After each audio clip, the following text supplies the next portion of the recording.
Buenos dias, buenos dias. This is your boy BT, Brennan Taylor, and we're live here once again on YouTube. It's great to be seen. And consider this live a piece of history. Consider this live uh, the start of a new era because this is my first live as just BT, just Brennan Taylor. I'm not True School Sports anymore. I changed the name after, what was it, over a decade plus of using the name that I came up with in high school when I was 17. Now I'm 31. I felt like it was time for change. I felt like it was time to, I don't want to say rebrand because it's my actual name that I'm using now, but, there's some big things in the works. We just started the show with Jean Tatel and Radio Raheem that we're going to start doing every week, and it was a wild success. The first episode we did a couple days ago on Sean's channel. So, I think it's just time that people know me by my name. And if you were here for the first 10 and a half years of the True School era, then I'm glad you were here to witness it. But like I said, man, you evolve with time, and I think it was just time for change. But this is, in fact, the aftermath of Teofimo Lopez versus Romero. Teofimo Lopez becoming a three-division champion. Probably putting the finishing touches on what's, in my opinion, and when you factor in him being two-time lineal champion, how he's responding to losses. Because I think a big part of greatness isn't just about how you win and who you beat and what you accomplish, but how do you respond to a loss or down times in your career? And Teofimo Lopez has shown that he can respond to adversity and bad performances in his career. So good for him, man. I'm really happy for him, especially being somebody that watched him grow up in the South Florida boxing community, in the South Florida boxing gyms at the Davy Powell, and it's just been remarkable to see. So happy for him. And the fight pretty much went how I thought it would go. But guys, if you guys are wondering where I'm at right now, why is it all sunny? Because I'm in the airport right now. I'm in the airport. I still got I don't know, roughly 10 to 15 hours before I got to fly out to England. And I'm not flying to England. I got a layover in Iceland. Then I'm going to England. So I'll be in England Tuesday morning, and I'll go straight into Mosey Tamar versus Philip Hergovich fight week. Stay tuned for all fight week coverage, fight night coverage, all that blase here on True School Sports. But before I even get into my talking points and all that stuff, and by the way, if you guys are watching it live right now, make sure you smash the like button, make sure you comment and make your presence known. Um, and yeah, let me take some time to acknowledge the fine folks that are already here, because this is a rare sight, and you guys know I'm not a morning person. I'm normally a night owl. I'm normally a guy who likes to go live. The later, the better, But this is what the schedule calls for right now. So shout out to my man right here. He says, "The morning stream, let's go. Are you live, True School?" Yes, I am. I am very much live. I'm very much in the flesh. This is a live. This is a very rare. You might get like five or less of these a year.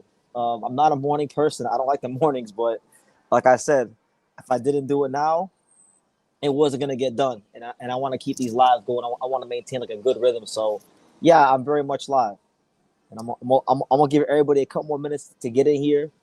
Before I get into my talking points, before we recap the week that was, and talk about Tio and talk about Rolly and the welterweight division and anything else y'all want to talk about. So yeah, let your thoughts be known. Make your presence felt. The first live in the Brennan Taylor era, not the True School era, but the Brennan Taylor era. We here.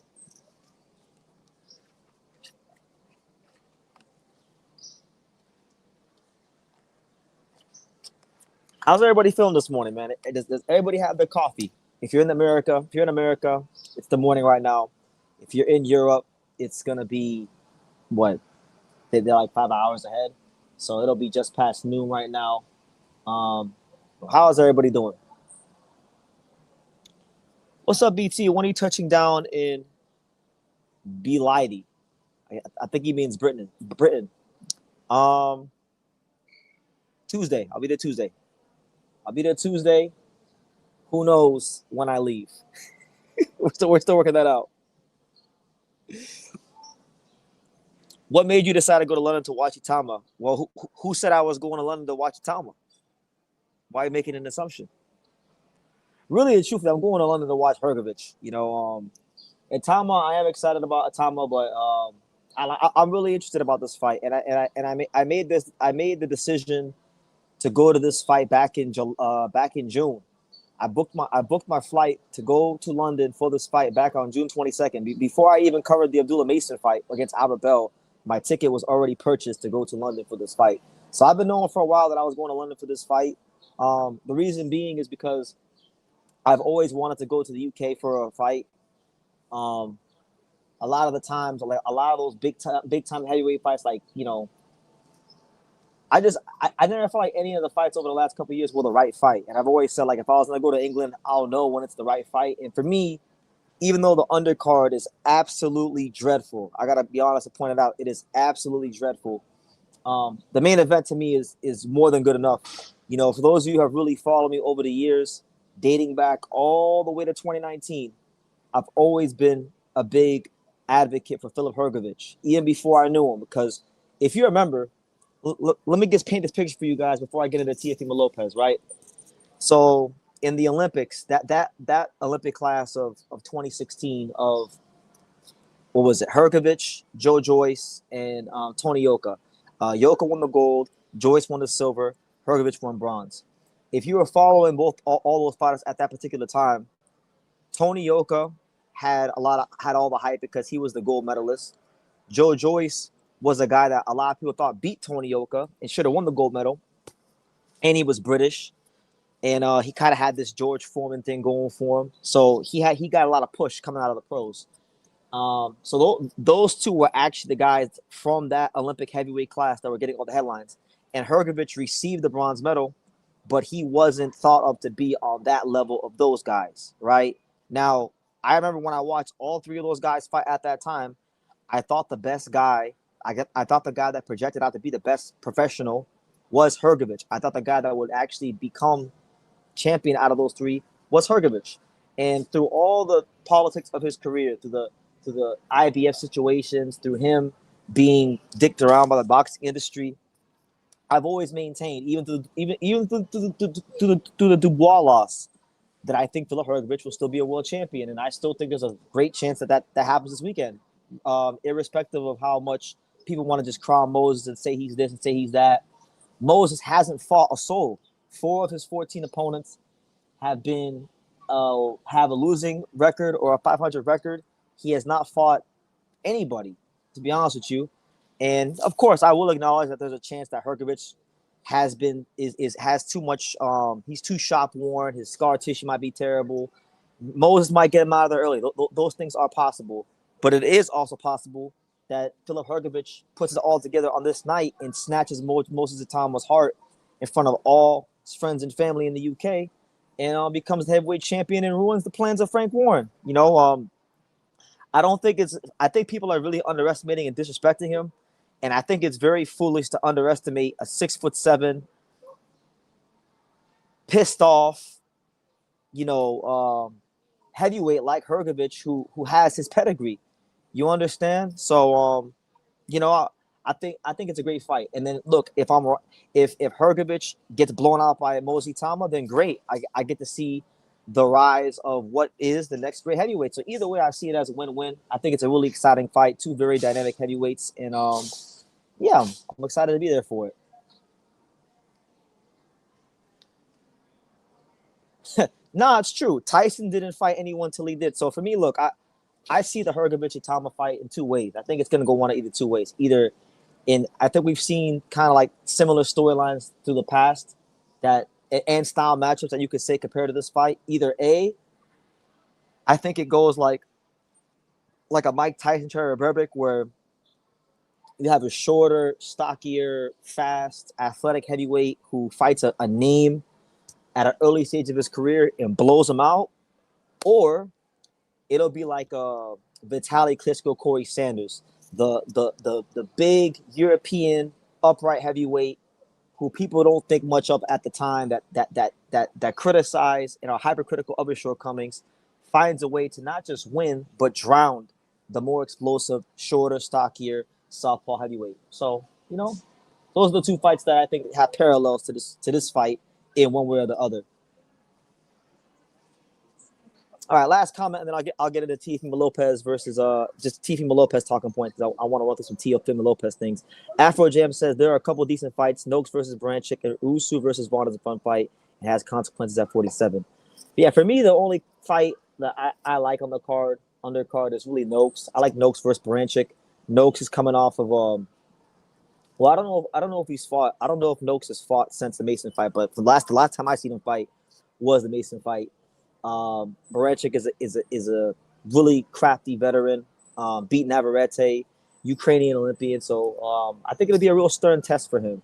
But other than that, to me, it's not the strongest card. But who knows? I'm gonna really sink my teeth into the undercard probably tonight before I fly. I'm gonna do more homework. But nonetheless, guys, make sure you smash the like button. Let me get into my talking points because there's a couple things I want to touch on while I'm sitting here in the airport. We'll start with just I guess my initial, now that I've had time to marinate on it, what I'll say is that the Teofimo Lopez Rolly Romero fight, it went exactly how I thought it would go, but I would say it's slightly, ever so slightly, exceeded my expectations. I didn't have high expectations to begin with, but I really didn't think that anybody was going to get hurt this fight. I thought the fight was going to go the distance, which it did. I had Teofimo Lopez winning on points since the day the fight was announced. Because it got announced during Jaron Ennis versus Xander Zayas fight week. That was back in June. I remember I told Sean to tell while I was with him during fight week, Tio on points, and through all the people telling me that Tio would get knocked out or will he get knocked out, I stuck to my guns and I said no, Tio on points, and that's exactly how it played out. But what I will say is, Rolly had Tia hurt a couple times. He could have jumped on him, and I'm disappointed at Rolly because he didn't lose this fight because he wasn't capable, and he didn't lose this fight because there was such a massive skill gap. He lost this fight because he was just unwilling to turn up the volume on his output. He was unwilling to listen to Ismail Salas's instructions, and people will say like, "Oh well, like he didn't really box much different." If you were to go and watch the Ryan Garcia fight, and you were to go and watch this fight, and don't even look at the results, just look at how did Rolly perform. What did he actually do in the fight? He really didn't do much differently in this fight compared to last fight. The only two things that were different was that he got an early knockdown on Ryan Garcia, and that put him in a driver's seat early to dictate how he wanted to fight. He had Tio hurt early, but it couldn't put him down. But he was a low output fighter in the Ryan fight. He was a low output fighter in the Tio fight. The biggest difference was how his opponents responded to his early resistance, to his early punching power. Tio had more gumption. He had more quote unquote balls than Ryan and was able to weather the storm. Ryan got hit one time the wrong way and put his hands in his pocket. So that to me is the biggest difference. And kind of pivoting into the other talking point is, Rolly gave the fight away. He gave the fight away, and he has nobody to blame but himself. I was in the post-fight press conference. He's blaming the judges. He's saying that he didn't get a fair shake. Fair shake? Rolly's got one of the fairest shakes in all of boxing. You have the WBA, giving you special treatment. You don't got to fight mandatories. And me and Rolly have talked personally about mandatories in boxing. And, you've been allowed to not fight your mandatories. And you're very forthcoming with me and anybody who presses you about it, that you don't care, nor will you fight your mandatories. And guess what? The WBA has been compliant with Rolly. So you get a fair shake there. You get a fair shake as a guy who really shouldn't be headlining a Vegas show as the A side of a championship pay-per-view fight. I think Rolly, while he has fought some really good fighters, he's kind of a microcosm of this era. Bit spoiled. He's a bit spoiled. And again, you had Tio hurt. You couldn't miss with the damn left hook the first 4 to 5 rounds. You had him bleeding and leaking so much so to the point where he came to the post-fight press conference and he was still bleeding in the post-fight press conference. His team had to go get him a damn napkin or a towel to wipe off his blood during the press conference. So you could have won that fight. You were right there, but you decided to play it safe. you decided to box and all the stuff you've been saying for all these years about Shakur and Devin, about them being boring, about all this stuff. That's what you did in the latter part of the fight. So if you didn't win this fight, it's because of your own doing, not anybody else, not Salas, not Tio, not the judges. You allowed Tio, who let's be real, like Tio was able to outwork Rolly, which is what I thought would be the case. I thought Tio's athleticism, his feet, his fast twitch muscles, I thought a lot of those things would offset Rolly's output, and it did. And I thought Tio would outwork Rolly, which he did. But Tio didn't really land a ton of consequential shots. He landed a lot of right hands to the body and jabs, but not necessarily like he didn't land no big left. He didn't land a number of big left hooks. He didn't land a number of big right hands. He just simply outworked Rolly and was able to weather the storm in very, very moments. So, yeah, as far as Rolly, he has nobody to blame but himself. And with all this talk about a rematch, I don't think there should be a rematch. I think he lost. I scored the fight 116-112 for Teofimo Lopez. I think even him getting what was it, a majority decision? I think even him getting a majority decision is him getting the benefit of the doubt. You understand? So, you know, that's what I can say about Rolly.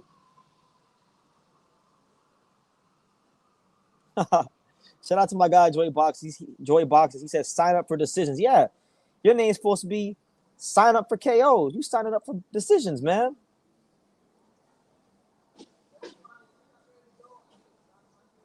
Rolly surprised you how fast he was. I couldn't even see his left hooks till it was smacking Teal's. But yeah, no. Like with all the critiques I'll give Rolly and things I could say that he didn't do, he was doing a lot of great things in the first 4 rounds, first 5 rounds. But in this fight, he was a bit of a front runner. He didn't show the gumption, and he didn't have the intensity to fight onwards and upwards past the 4th round. And once he couldn't spam the counter left hook, he couldn't do nothing. And like I'm getting really pissed off. I've been ranting to Sean about this because me and Sean have been watching a lot of HBO boxing, and I've been saying this. I've been saying that in this era of boxing, in the post Mayweather era, where a lot of fighters are doing this pad work and things like that, I feel like 95% of boxing, if you watch 95% of fighters and you break down their strengths and you break down the weaknesses, damn near 95% of fighters on the world-class level have the same strengths and have the same weaknesses. They're all mid-range fighters. They all can't lead an exchange. They all need to wait for their opponent to initiate the offense and counter. And Rolly's the same. Rolly is in that 95%. Of course, in the 5%, you'd have the really great fighters like your Terrence Crawfords, like your Inoue's and guys like that. That's why they are where they are. But 95% of fighters in this era have the same strengths, have the same weaknesses. And Rolly was no different. He needed Teofimo Lopez to lead the exchange, to counter that left hook, to counter with that left hook. And once Teo made a minor adjustment and took that from him, he had literally nothing, and he ran out of ideas, and he ran out of answers. So, like I said, man, when you go to camp and you go to prepare for a fight, everything you do and don't do shows up in the ring on fight night. And that's what I'll say about Rolly. He's a spoiled B- fighter or C plus. I'm not gonna. I don't think he's a C plus. You can't say he's a C plus. This is a guy that started boxing at 17 years old or 16 years old. Got all the way to the world class level. Actually beat Ryan Garcia. No C level fighter is doing that. He's definitely, in my opinion, a solid B. But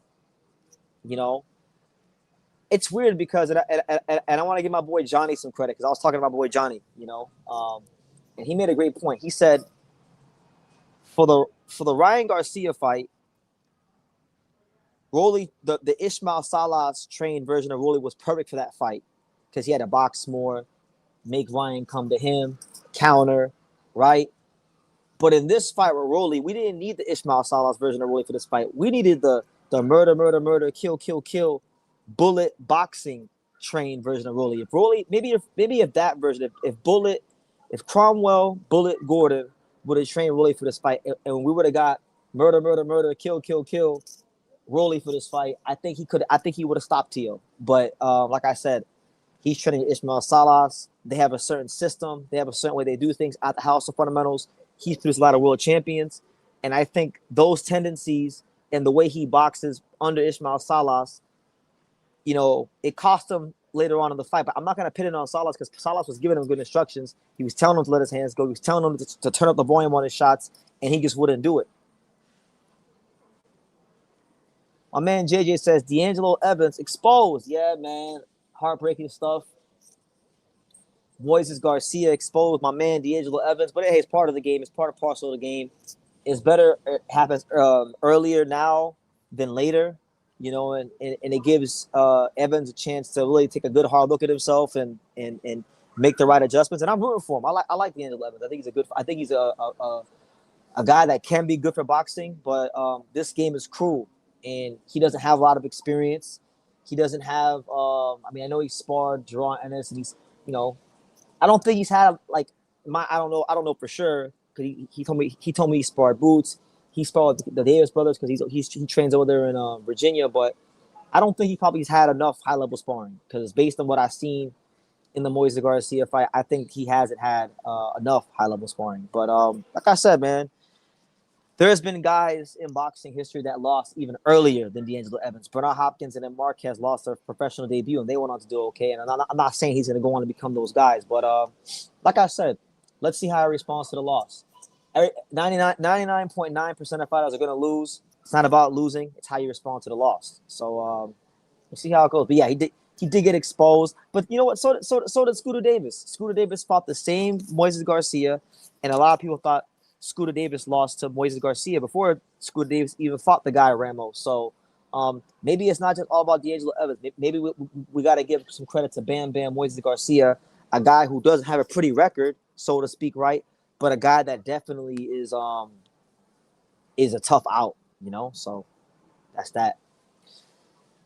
Gorgier says, I wish Tio would hire someone like Bremen Edwards to be his head trainer and have Tio Sr. fall back. I think Tio would then reach his full potential.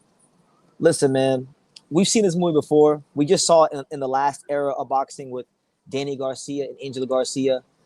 For good, bad, or indifferent, Teofimo Lopez is going to ride with his dad till the wheels fall off. And look, we can sit here and say, oh, well, he hasn't reached his full potential. He hasn't done this. He hasn't done that. At the end of the day, he's a three-division champion, two-time lineal champion, two-time two-division champion, right? Lineal, right?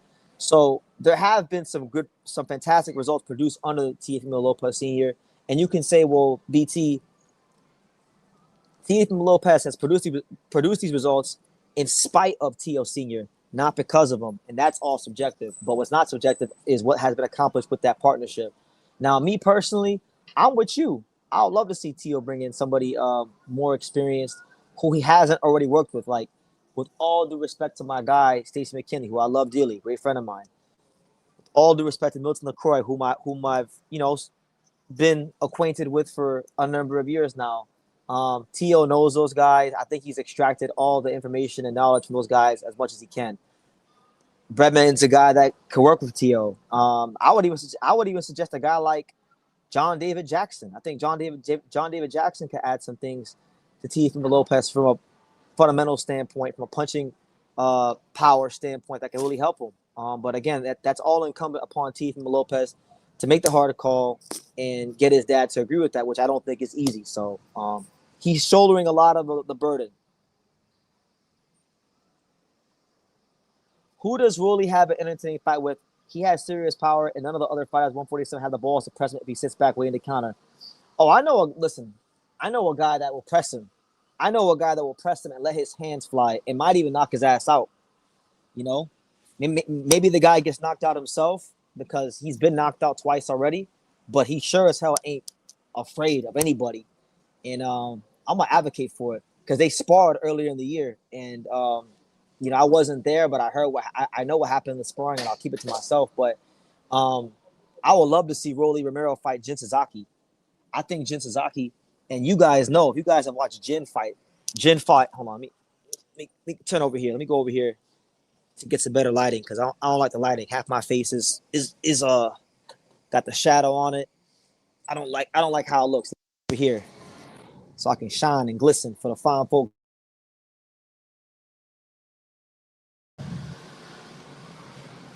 Can y'all hear me? Anyway, I think him versus Jin Suzuki would be an awesome fight. They've sparred before. I think Rolly will have chances to counter him because he's gonna throw a lot of punches and look to knock him out. I think Jin also has the athleticism and the volume and the punching power in his own right to hurt Rolly, and he's maturing his. Like I know you guys don't want to see it like that because he fought Sora Tanaka, but he did fight differently that fight. If you go and you watch that fight, he wasn't just the crash out for that fight. Of course, his defense wasn't great because he's not a great defensive fighter, but he actually made an effort to box behind his jab, and his jab was the difference in that fight. And I think in his next fight, in less than a month from now, you're going to see Jin Suzuki continue his evolution, not just as a fighter, but a boxer, because that's what's been getting worked on in camp, last camp and this camp. I wasn't around him this last camp, but I got my reports back from Coach John, and from everything I've heard is he's been working on his boxing, and if he's able to continue to up that part of his game, he's going to be a dangerous fighter because we know he's not afraid to let his hands go. We know he has power. We know he has balls. It's just about getting a little bit of fundamentals to go with that. And like I said, I already know what happened in the sparring. I know what happened in the sparring. So, I know sparring isn't fighting, but could be an indicator. Shout out to my man right here. He says, as someone who's from London, I hope you really enjoy the UK and watching the fight with the British boxing fans. I'm looking very forward to it, man. I've had a deep affinity for the British fans. The British fans, not just in boxing, but across all sports, are some of the best fans in the world. And some of my best viewers, and some of my most loyal viewers, and some of the greatest people I've met in this world in boxing are UK boxing fans and UK boxing people. So it's been almost 11 years in the making. But finally,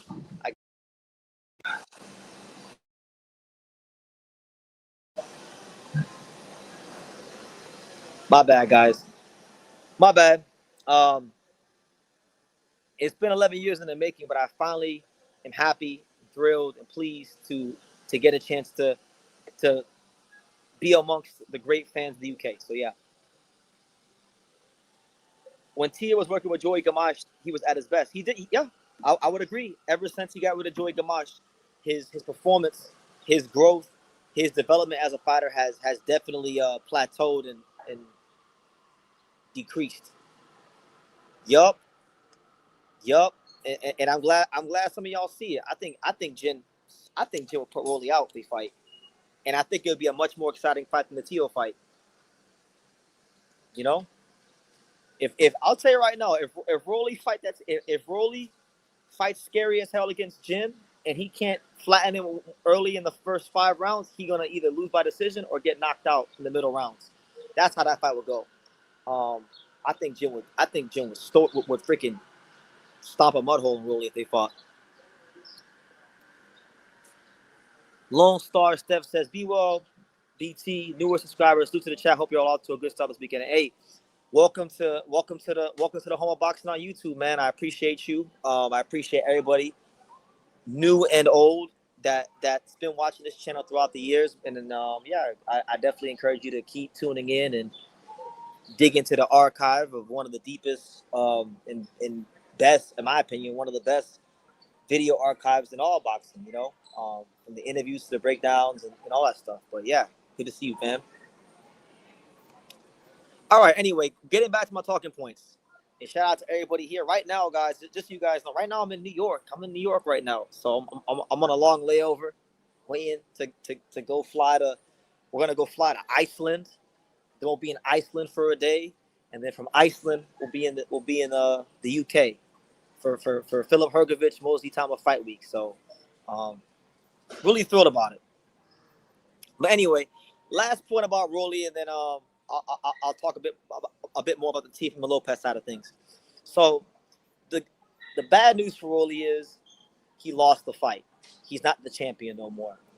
The good news is that Rolly's going to be okay because, as it says right here, he's dangerous enough for people to want to watch him. He's dangerous enough for boxing fans to want to tune in to watch him fight, but he's also vulnerable enough for the big names to still want to fight him. So what that means, in my opinion, is that more big fights will be on the way for Rolly Romero. A couple of fights that come to mind, if we're talking about non-champions, two fights that I think will happen for him if he's willing to accept, if the paperwork gets passed his way. I think him and Brian Norman Jr. is a possible fight because Keyshawn Davis doesn't want to fight Brian Norman Jr.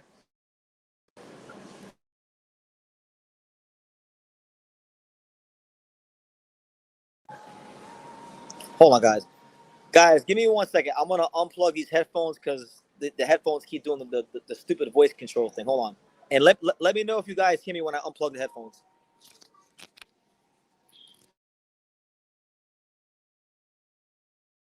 Hello. Oh shit.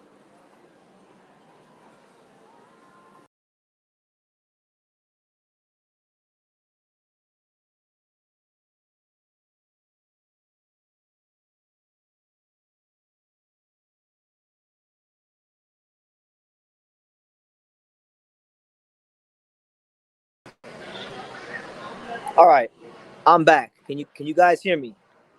Just let me know in the chat kindly. Can you hear me? Yes or no? Because these stupid headphones. I don't know what button or whatever, but when a certain button gets hit, like this stupid voice control thing comes up and it keeps like the screen keeps going black. So just let me know if you can hear me in the chat.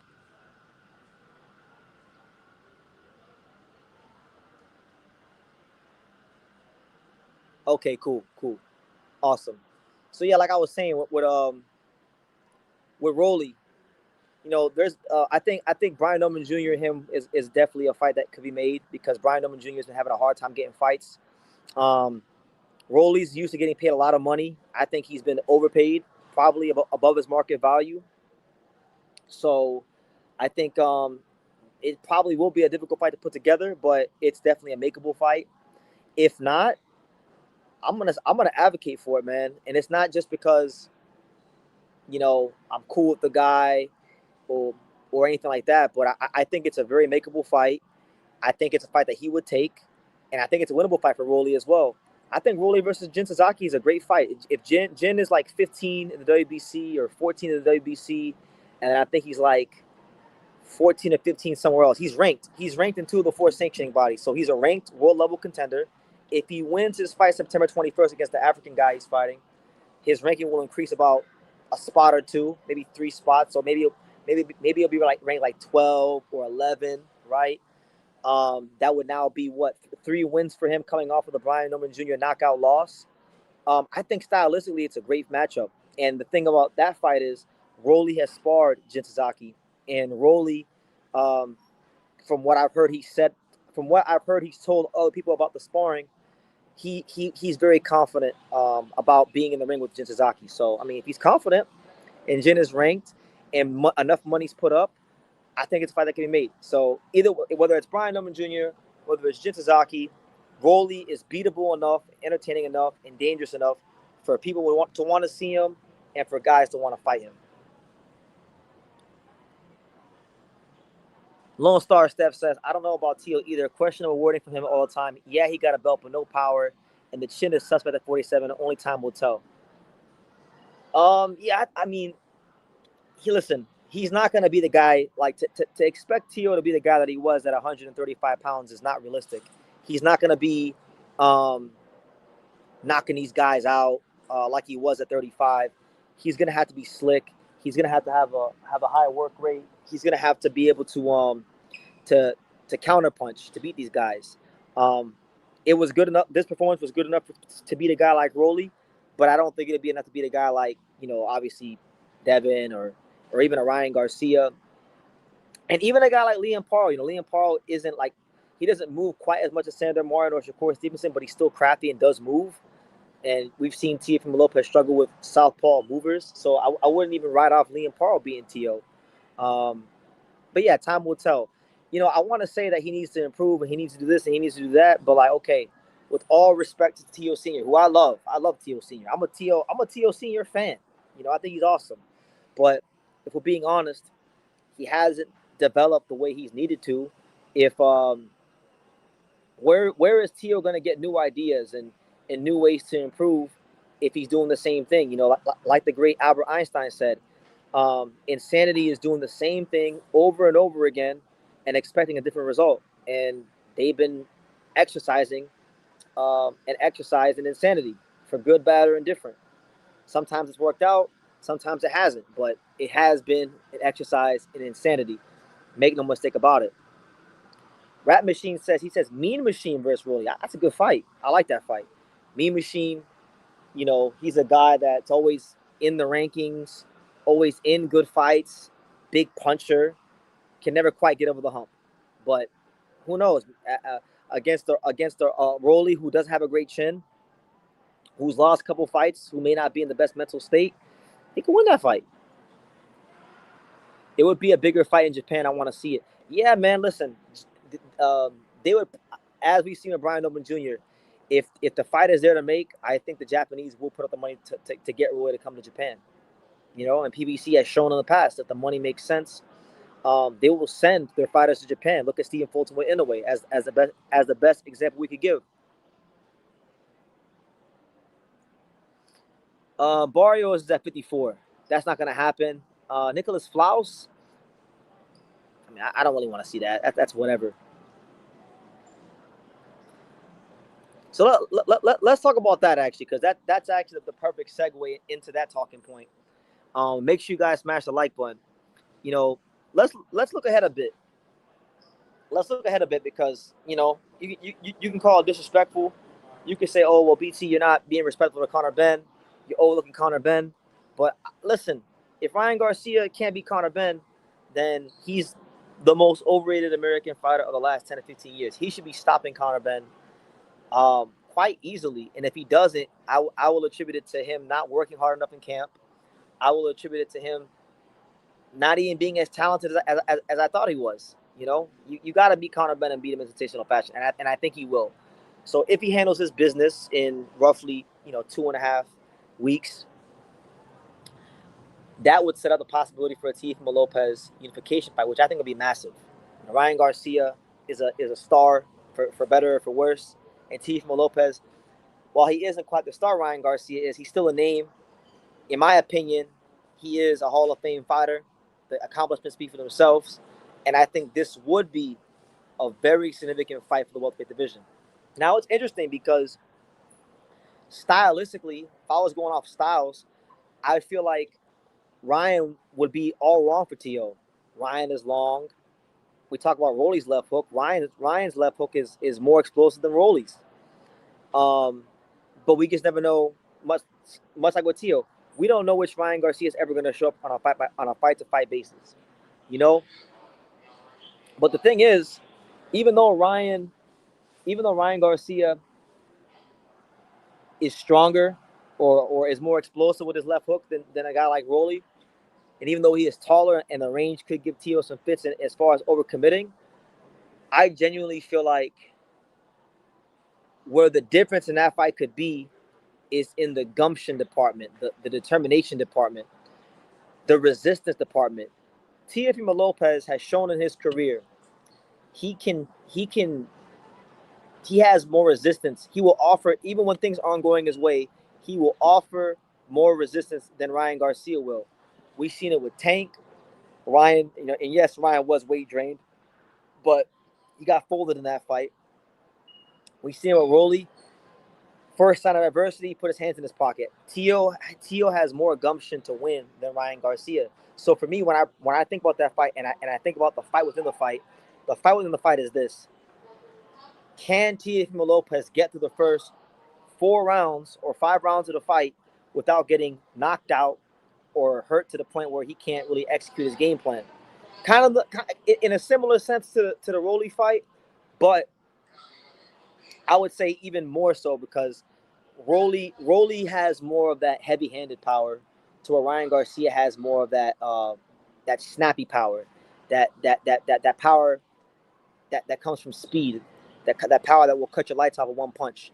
So that's where I think he'd have to be a bit more cognizant of the left hook. But I think he can win the fight. I don't think he'll knock out Ryan Garcia.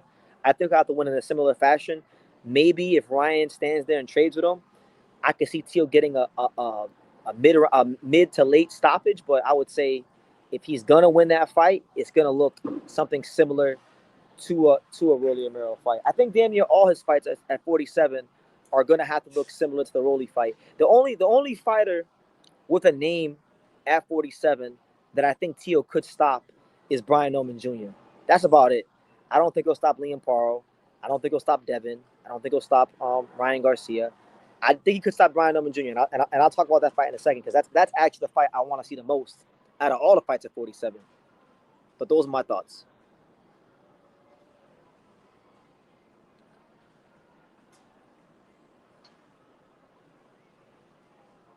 He would. You know what? Mean Machine Mean Machine has been in there with the best. He's been in there with Crawford. He's been in there with Virgil. He's been in there with Suleiman Sissoko, who's better than a lot of welterweights.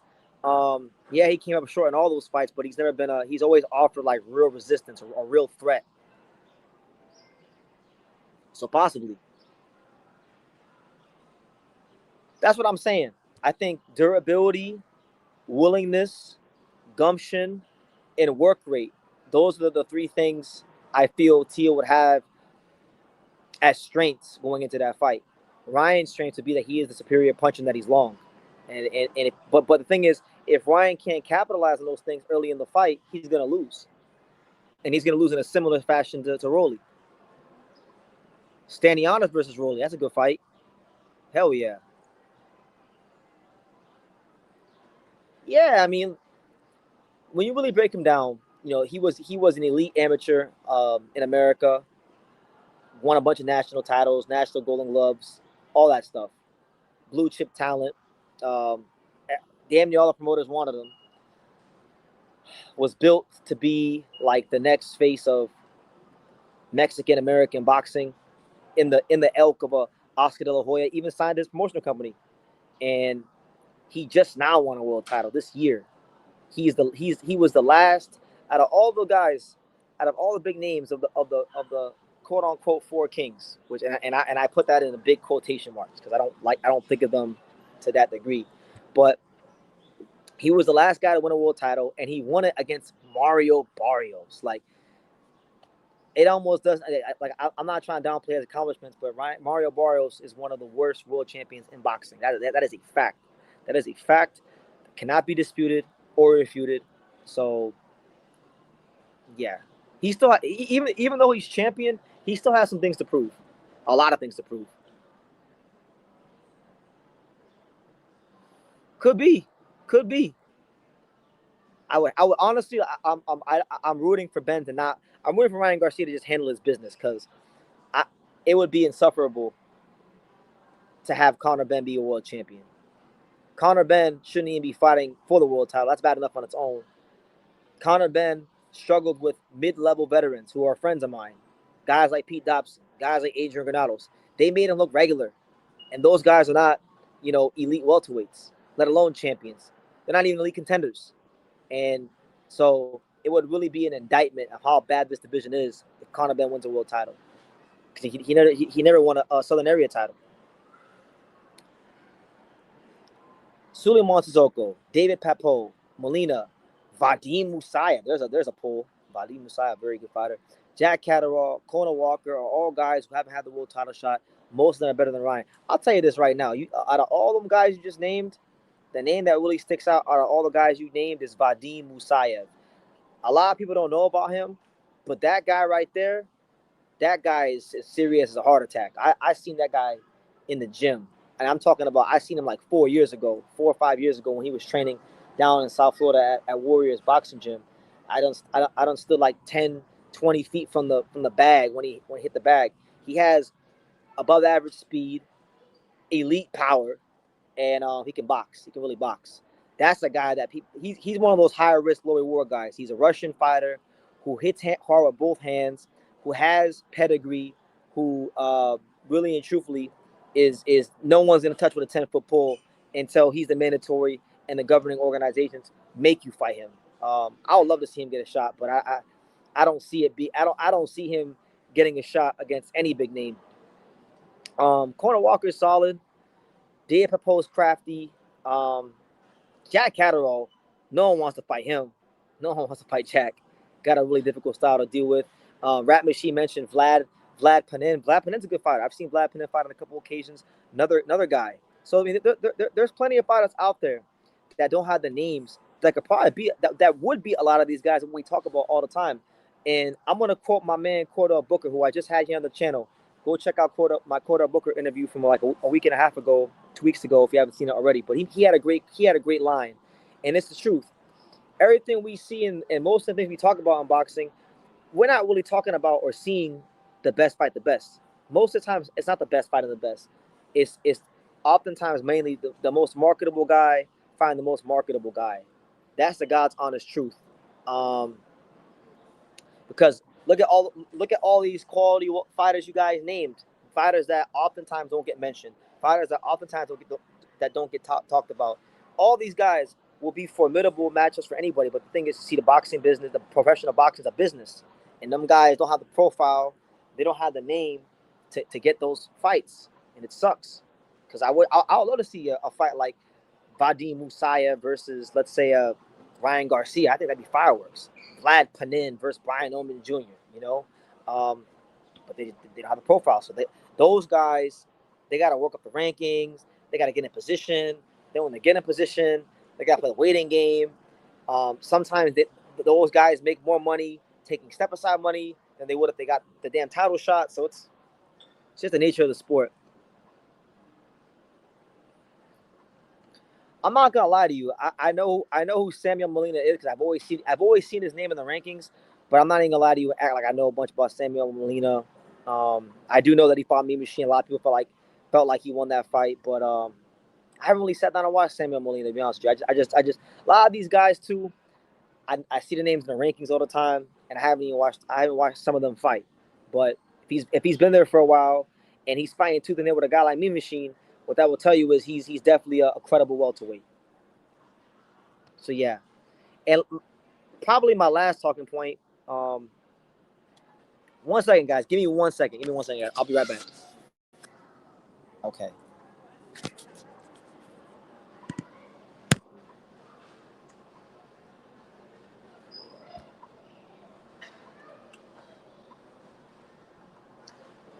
I had to go ahead and check the battery right quick just to make sure we're doing good on the battery here because I got to charge my phone soon. But my last talking point in regards to this fight, and then I'll probably go ahead and dip on out of here, is Brian Oman Jr. He called out Teofimo Lopez, and make no mistake about it, there's a lot of good fights at welterweight. There's definitely fights in this weight class that, in terms of profile, in terms of significance, are bigger than this fight. But for my money, this is in the running for the most exciting matchup in the division. And I'm going to tell you guys why. Number one, I feel like both guys could get knocked out in this fight. I think Teo could get knocked out by Brian Oman Jr. I think Brian Oman Jr. could get knocked out by Teo. Neither one of these guys is ever going to get confused with Gennady Golovkin or George Chuvalo or Philip Hergovich or Danny Garcia for having a great chin. You understand? These guys have both been dropped. Neither guy's been knocked out, but both guys been dropped. Both guys been wobbled. I think Brian Oman Jr. at 47 is a weight drained fighter. That's why he's getting dropped so much. And Teofimo Lopez is a guy that, was an inch or two more. His glove touches the canvas. They could have called it a knockdown against Rolly. And we've seen it get dropped by Senator Morin. We've seen it get dropped by George Kambosos Jr., which is getting crazier and crazier to think about as the fights and the years pass by. And this fight has a backstory, because earlier in Brian Oman Jr.'s tenure with Top Rank, this was a fight that was offered to Teofimo Lopez. Teofimo Lopez and his team decided to go another direction. They didn't take the fight, which was like, I'm gonna say, roughly about a year and a half, 2 years ago, and it was coming at a time where Brian Oman Jr. hadn't even where Brian Oman Jr. was at his most vulnerable. I think Teo would have beat him. Now Brian's been champion. Brian's got big fight experience. He's got the knockout of the year against Shin Sasaki. Um, I think this fight is just great because the ingredients of a great fight are explosiveness, as far as excitement, explosiveness, um, the ability for either guy to get knocked out, and definitely vulnerability. And I think when you start breaking this fight down, it ticks off like that, you know. So, and the crazy thing is, right? Teofimo Lopez has stated that his own contract that he will only be pursuing the champions, which is great. We love unification fights. We love undisputed, but in boxing there is a thing called mandatories, and the WBA has had a mandatory due for quite some time, dating back to when Shakram Giashai was a mandatory, and it's due. It's long overdue, and he has 180 days to fight Jack Catterall, but so I'm very intrigued to see how that's going to happen. Will the WBA give special treatment to Tio the way they did the Rolly? You know, because Rolly has a damn WBA chain. They give him such special treatment that he has a WBA chain that he probably wears, and he's been wearing for years now. Um, but if we can find a way to make this fight happen, oh my God, I'm telling y'all, I'm not wrong about these things. When it comes to telling you guys what fights are going to be exciting, for the most part, I'm not wrong about those things. Brian Norman Jr. versus Teofimo Lopez is a fight that's going to over deliver on action. Both guys even have like a similar punch selection. Both guys have similar tendencies in terms of their like, for example, Brian Norman Jr. loves the leaping left hook. Teofimo Lopez loves the leaping left hook. They're both uh, shorter, stockier guys at welterweight. Although I would say Brian Norman Jr. has the frame and the physical profile to be a 54-pounder, um, I just think their styles mesh really, really well. Brian Norman Jr. is not a boxer per se. He's not. He's a guy that wants to fight. And Teofimo Lopez I know we hear his dad go on about slick boxer Gordo this and slick boxer Gordo that, but he's not really a boxer. I mean, his biggest kryptonite has been movers in his career thus far. So Brian Norman Jr. can move a little bit, but he's not a mover. He wants to fight. Both guys want to fight. So if you get two guys that want to fight, unless one guy just changes his game plan, which is always possible, if both guys really come to fight and both guys have shown to not be the most durable, there's a great chance the fans are going to get a great fight and a great show. So why not?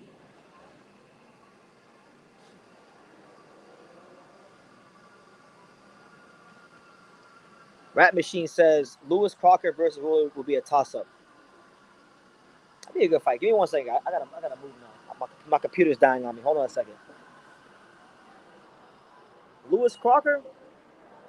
Lewis Crocker can counterpunch. He'd give Tio some problems. Come on. Oh.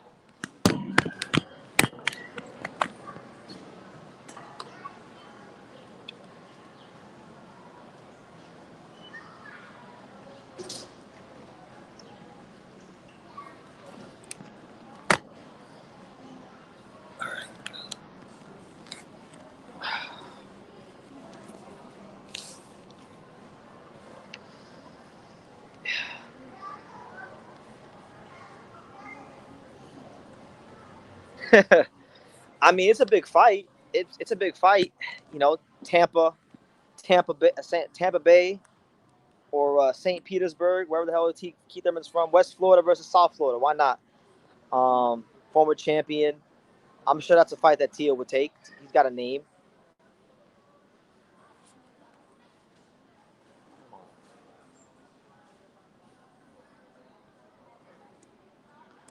Nah, Tio wants belts. Norman have ish. He brings nothing to the table. You're wrong. He's a former world champion. He has status. He brings that to the table. He's one of Devin Haney's highest profile opponents, and he's got an exciting style. I hear Tio's dad. Anytime Tio has a terrible performance, even sometimes when he has good performances, I always hear TOC talk about, oh, well, this guy ran. This guy fought like this. Well, I bet you Brian Norman Jr. won't run. I guarantee you Brian Norman Jr. won't run. And we can bet whatever on that as far as, how he's going to fight. He's going to come to fight Teofimo Lopez. And you know what? Tio can want belts all he wants. There's these things called mandatories for a reason. There's a checks and balances system in boxing for a reason. So even if it's not Norman, he's gonna have to go take the Jack Catterall test or vacate. And listen, I know a lot of y'all don't want to see that fight. They've been saying that Jack Catterall might be fighting what is it, Keyshawn Davis? Okay, so look, if he fights Keyshawn Davis and Keyshawn Davis winds up becoming the mandatory, then you guys can take the Keyshawn Davis test.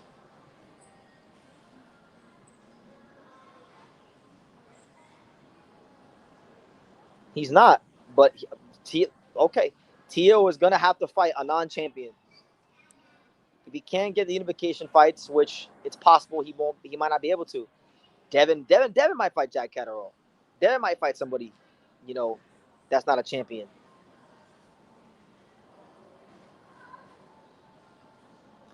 I don't trust these guys. I feel another guy will push for a Pac-Man fight again. Right now, they're taking the piss out of the fans, and it's most fighters. Most fighters are taking the piss out of the fans. But again, to my point, I talked to T.O. I asked T.O. myself about the Brian Norman Jr. fight. He said that he only wants the champions.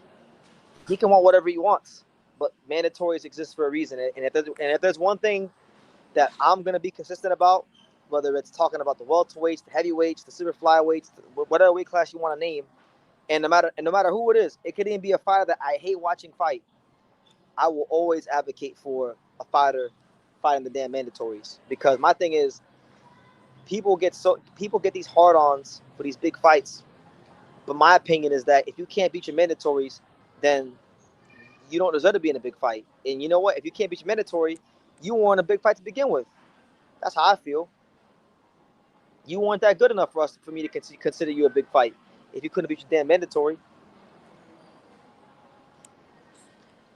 If a fighter works his way into the position of becoming the mandatory challenger, he should get his shot.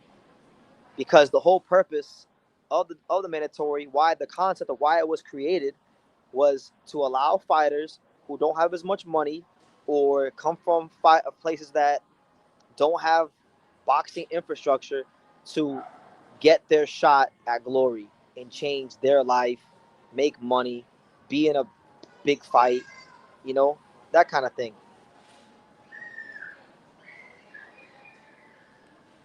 But I digress. I've been listen.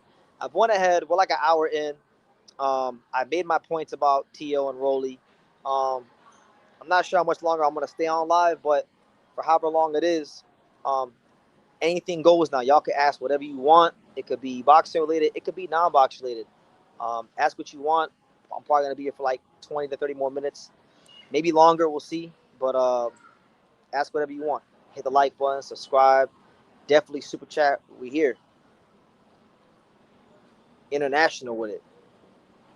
Vegas just less than 48 hours ago. Now we're in the Empire State. We're in New York. Soon we'll be in Iceland, and then after that we'll be in England for Hrgovic Itama or Itama Hrgovic fight week. So, dreams are coming true. Things is happening. Life is exceptional.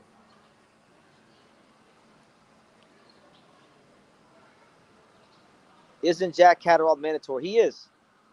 That's why I mentioned him. He's it was, and plus it was already mandated before Rolly ever fought Tio. It was already mandated that the winner of the fight would have to fight Jack Catterall within 180 days of the fight. So Tio either has to fight him, or the WBA has to actually be like a real organization and strip him. You understand? And listen, of the four sanctioning bodies, the WBA is like the most. I would say the WBA is even a bit more flimsy than the WBC, and that's saying something when it comes to following their own rules and their own regulations. So, yup. What's next for Rolly? I don't know, but he's always gonna get big. As long as he wants to stay active in box, he's always gonna get big fights because he's vulnerable. He's a vulnerable fighter. Yeah, Fresh PX, International BT, collecting the passport stamps. Yes, sir. Thank you, man. It's only my second time going to Europe, so it's not like Japan. See, Japan, done it 3 times already. I got places to stay in Japan. You know, I kind of know my way around Japan. I spent the last 3 years. If you add up all the time I spent in Japan, it's almost like 6 months of my life. So I don't get nervous going there anymore. But I don't know shit about Europe. I went to England one time. That was 7 years ago. I was 7 years ago, pre-COVID.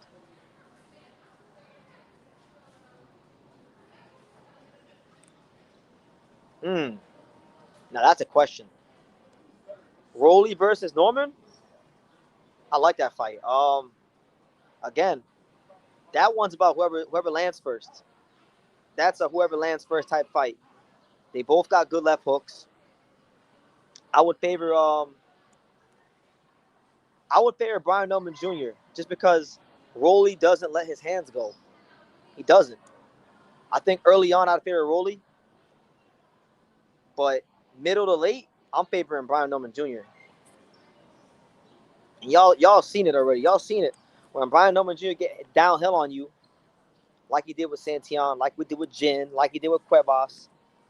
He's devastating with either hand. He can hurt you with a jab. He can hurt you with a right hand. He can hurt you with a left hook. What are my thoughts on Vito Mielnicki versus Emma Williams, and who do I think will win? That's a great question. I actually applied for that fight because I'm supposed to be back in America by the time that fight happens, and I got to fly into New York. So I was thinking about shooting over to New Jersey. But I don't know. I might just go home. I might be so tired from all this that I want to go home. But I'll favor Ammo. I think Ammo has fought better experienced guys. And I think that does, I do believe in iron, sharpening iron. But that fight's the battle of the mid. Like, why is that fight even a thing? There's better fights that could have made at 160. Um, I feel like, again, going back to what Cordell Booker says, you don't see the best fight the best. You see the most marketable fight the most marketable. And like Vito is like one of the only active Italian American fighters. So I mean that's his marketable angle. And then Ammo is one of the Matchroom Boxing originals, USA crop. So that's why he's still getting opportunities. But I don't really care for that fight. And really, truthfully, that whole card is not up to TNT boxing standards. The only real excitement for me on that card is Alan Chavez. Alan Chavez is fighting Erderson Garcia. That's a good fight. If Alan Chavez can come through that fight, then I'm gonna be fully advocating for Alan Chavez to fight Abdullah Mason. That's one of the top 5 fights I want to see in boxing. But I'll say in that fight, maybe Emma Williams win. I'll say Emma Williams wins a decision and gets a knockdown early. I don't know if we'll finish him because Ammo can be a bit of a front runner at times, but I think Ammo will win a decision with a knockdown, something like that. Maybe he hurts Vito a couple times. What do you think?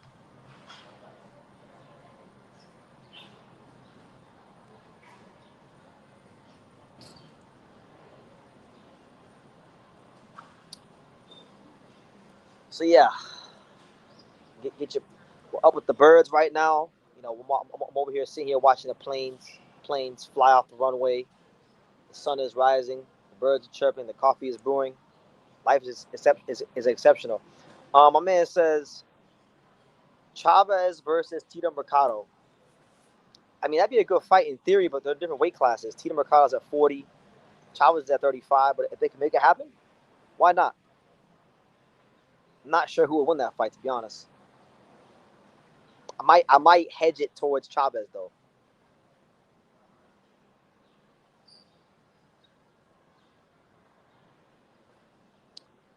Um, if Teofimo Lopez if he has like a run at 47, like let's say he defends the belt once or twice and starts, and maybe he beats like a Liam Paul and gets another belt. Like if Tio picks off another belt, then yes. But as of right now, I would say no.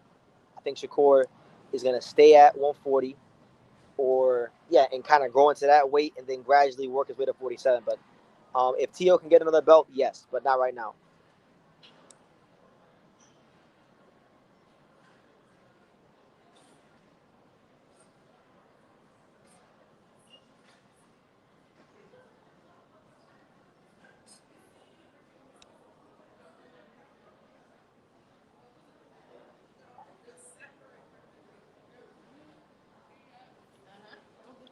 we do got an exciting week of boxing though. Apart from the Hergovich Itama fight, we got Lester Martinez. He's fighting Luka Plantic in a fight that a lot of people think that he might lose. Plantic is apparently like a. I've watched him a little bit. I gotta watch him more, but a lot of people are giving that Croatian a chance, but not the Croatian fighting in England. So that's funny how that works. Um, you also got Najee Lopez, who I think is I'm putting on an upset alert against Juan Carlos Carrillo. That's a good fight. Pro Box doing what they do best, giving people value for money and great competitive fights and good shows. Um, Michaela Mayer is fighting Chantel Cameron. If Michaela Mayer can come through that fight, that sets up potentially a Claressa Shields mega fight. Yeah, that's not a bad week of boxing. Shock versus Navarrete. That's a great fight. That's the best fight on the schedule for me. I can't pick it right now. I want to say Shock, but man, Vaquero. I seen Vaquero how he looks right now out of camp. He looks great. He looks strong. He looks ready. That's a true 50-50 fight. I'm leaning towards Shock, but I don't got a prediction right now. After this Hergovich Itama fight, I'm gonna be chilling at my house until I have to go to that fight. So I'm looking forward to it. Shakur should be ashamed of himself. The diva is scared to fight 147, while the guy he schooled at Teofimo had no problem moving up, and now is a belt holder at 47. I mean, yeah, Shakur is a great fighter, skillful fighter. The fact that he beat William Zepeda and Teofimo Lopez, and then they both immediately went on to become champion right after in the next fights, it speaks volumes to the talent that Shakur Stevenson is. But yeah, I would agree with your early statement. I think he's acting like a diva. Doesn't want to fight Dev at 47. Wants to drain him. Doesn't even want to fight the guy that Zupa wants him to fight, Rob Valenzuela, which I'm not even clamoring for that fight. But if you're not going to fight the guys you want to see you fight, then fight the guys that they're trying to make you fight. Doesn't want to fight Foster. So who does he want to fight? What does he want to do? Does he just want to twiddle his thumbs and collect easy money? Probably, because that's what most fighters are doing in boxing these days. But hopefully Shakur makes a fight announcement soon. Because we're in August right now as we speak. He fought in January, so right now he's on a 7-month layoff. If he fights in October, that's a 9-month layoff. If he fights in November, that's a 10-month layoff. If he fights in November, that's a damn year layoff while fighting in the same calendar year. So, shit. Zepeda versus Mason, one of the best fights in boxing by far. You can't go wrong with either. That's tough. That's really tough. I'll go to Abdullah Mason slightly, really slightly, just because Zepeda has never really fought big punchers in his career. Lamont Roach, I wouldn't consider Lamont Roach a big puncher, but on Zepeda's resume, he is one of the biggest punchers he's ever fought. So I think the difference in that fight, if Mason was to win, would be punching power. But one thing about Zepeda is he can run the numbers on you and he has high output. And he showed for the right opponent, he'll change his style up. He can box you. He can break your rhythm like he did with Lamont Roach. So I'll lean slightly towards Mason, but even if I pick Zepeda, I'm not really confident either way. But I'll say Mason just because I think if they're going to exchange, Mason's the more explosive of the two. And I think that could be the deciding factor in the fight. But I'm not really confident either way. It's a great fight.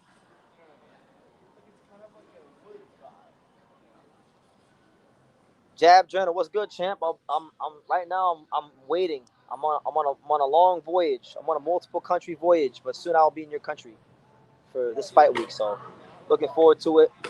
Shout out to the UK. Fresh BX says, I see you did a video on Ryosuke Nishida. I don't know nothing about him, but Sam Goodman is my guy. I'm gonna watch the video, but talk to me about that fight, BT. What do you see? Nishida's a good fighter. I like Nishida. Nishida beat Emmanuel Rodriguez for the world title in, 2023 or 2022? Somewhere around there. Not a big puncher. He was draining himself for years at 118 pounds because he was a big 118-pounder. He fought Junta Nakatani in a unification fight. Actually had a lot of success against him in the first, 4 rounds. But he was weight drained, and Junto took advantage of that and beat and stopped him in like 6 or 7 rounds. Um, that's an even fight. I'm leaning towards Sam Goodman. I think, if not mistaken, I think Goodman's a slight underdog. Um, but I think Goodman's footwork, Goodman's jab, but more so his footwork. I think those things could be the difference in that fight. But it's a really good fight. The winner of that fight, I think, could be a potential Bam Rodriguez opponent, especially if it winds up being Sam Goodman. But I think when I break it down, it's really going to be about Sam Goodman's feet. Can Sam Goodman control the fight with his feet bouncing in and out? Because if you really break Sam Goodman down as a fighter, he's got an average jab. He's got so-ish power. But what makes Sam Goodman a war level fighter and one of the best fighters at 122 pounds? What made him very competitive when he challenged Nick Ball for the featherweight title is his footwork, his ability to get in and get out and break a fighter's rhythm. So that's the key. If he stands in front of Nishida, Nishida's not a big puncher, but Nishida's best quality is it's not his power. I don't look at him as a big time puncher. Nishida's best quality is his ability to place shots, his accuracy to the body, his craftiness, mid range to inside. So it's gonna be a high level fight. My prediction is Sam Goodman by split decision. I think it'll be controversial. I think Nishida's gonna have his moments where he closes the gap and outworks Sam Goodman and places to the body. But I think ultimately the biggest difference in the fight is gonna be Sam Goodman's his feet. You know, he's got some of the best feet in boxing actually. Sam Goodman to me is a very underrated fighter. I don't think he gets the credit he deserves. I thought he did a great job with the Nick Ball fight. He landed a bunch of left hooks on Nick Ball's body. Um, it's a shame that he didn't fight Inoue because if you look at a lot of the guys that Inoue has fought, and again, to anybody out there who's an Inoue fanboy, because anytime I say anything about Inoue, people start losing their shit. But it's just the objective truth. Like if you look at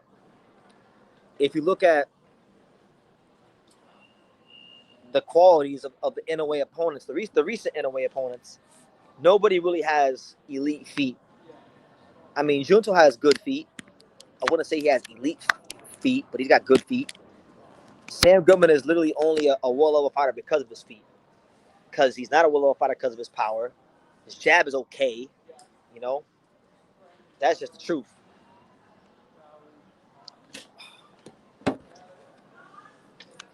So I would have liked to have seen how Inoue would have dealt with Sam Goodman's footwork because he does have the kind of feet that will break a fighter's rhythm. But yeah, I'll say Sam Goodman on points. Yeah, I'm not really worried. I mean, I'm on a mission, man. I'm not even really worried about girls right now. Quiet is kept. I got a couple. I got a couple nice ones, but I'm not worried about that. We're worried about the sport of boxing and becoming all I'm capable of. I'm on a mission. What was the fight of the year so far? It's a good question. What was the fight of the year so far? Fight of the year. Fight of the year. Hasn't been the greatest year in terms of fights. I don't know. Start naming fights. I can't. I can't think. I can't. Nothing sticks out.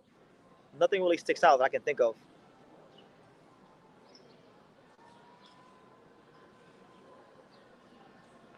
It was just recency bias. It was recency bias.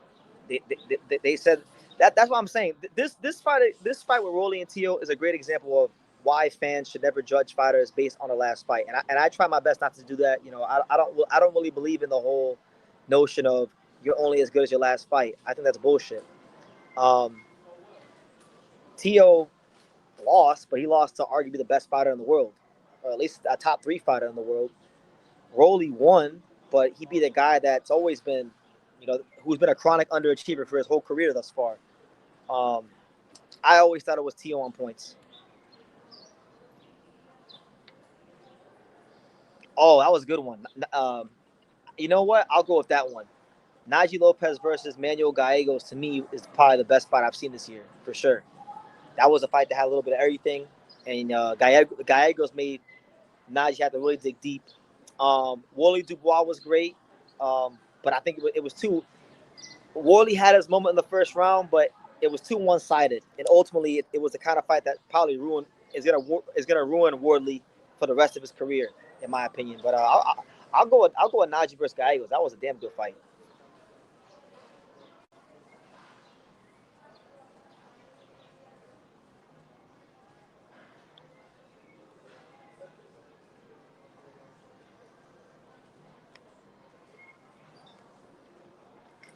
But yeah, it's your boy BT Brendan Taylor, the first live in the Brendan Taylor era.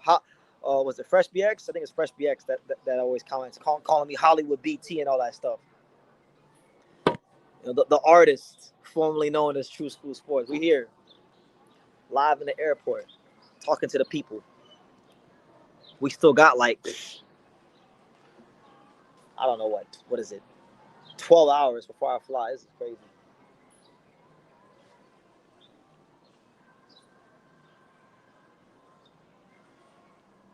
Wardley can't be the same. No way. He took a career changing beating.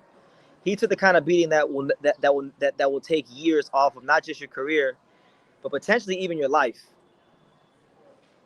Yeah, I'm not, I didn't like how, and correct me if I'm wrong. I'm pretty sure Ben Davison is his trainer too. So I mean, if shit gets hot in there for Mosey Tama this weekend,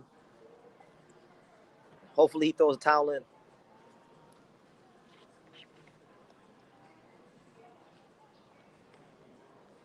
Because at the end of the day, you know, you can lose a fight, but still live to fight another day.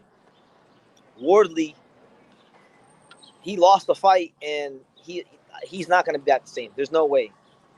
And I'll tell you that if somehow he comes back better or is the same fighter, then he has some sort of superhuman strength.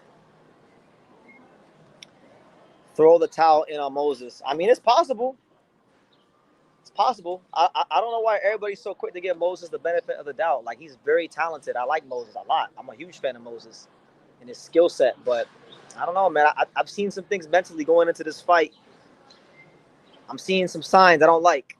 And if he gets pushed in this fight, the world may discover some things they don't like about Moses. My warning is he better just go get Philip Hrgovic out of there early. Don't let this fight get to the 7th round, the 8th round, and Philip Hrgovic hasn't been cut or dropped or anything like that. Because if that happens, it's going to be a lot to deal with. But, you got to also acknowledge the other side of it too. Hrgovic has a lot of scar tissue above his right eye. He's even acknowledged it himself. If Hrgovic is to get hurt or stopped, I think the punch that is going to do it is the right hook. Everyone's saying the left hand. I think it'll be the right hook. I think it'll be like Hrgovic throws a jab, and Moses counters with a right hook.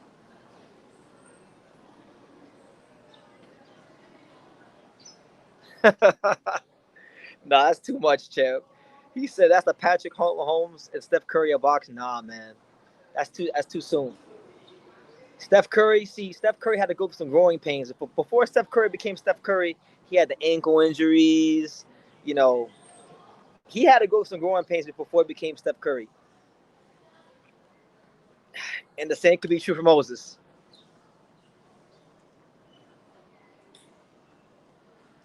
My honest prediction of Maxal versus Cortez. I mean, I always give you guys my honest prediction, but it's a good fight. I haven't put too much thought into it. I honestly forgot that it was even on the schedule until you mentioned it. But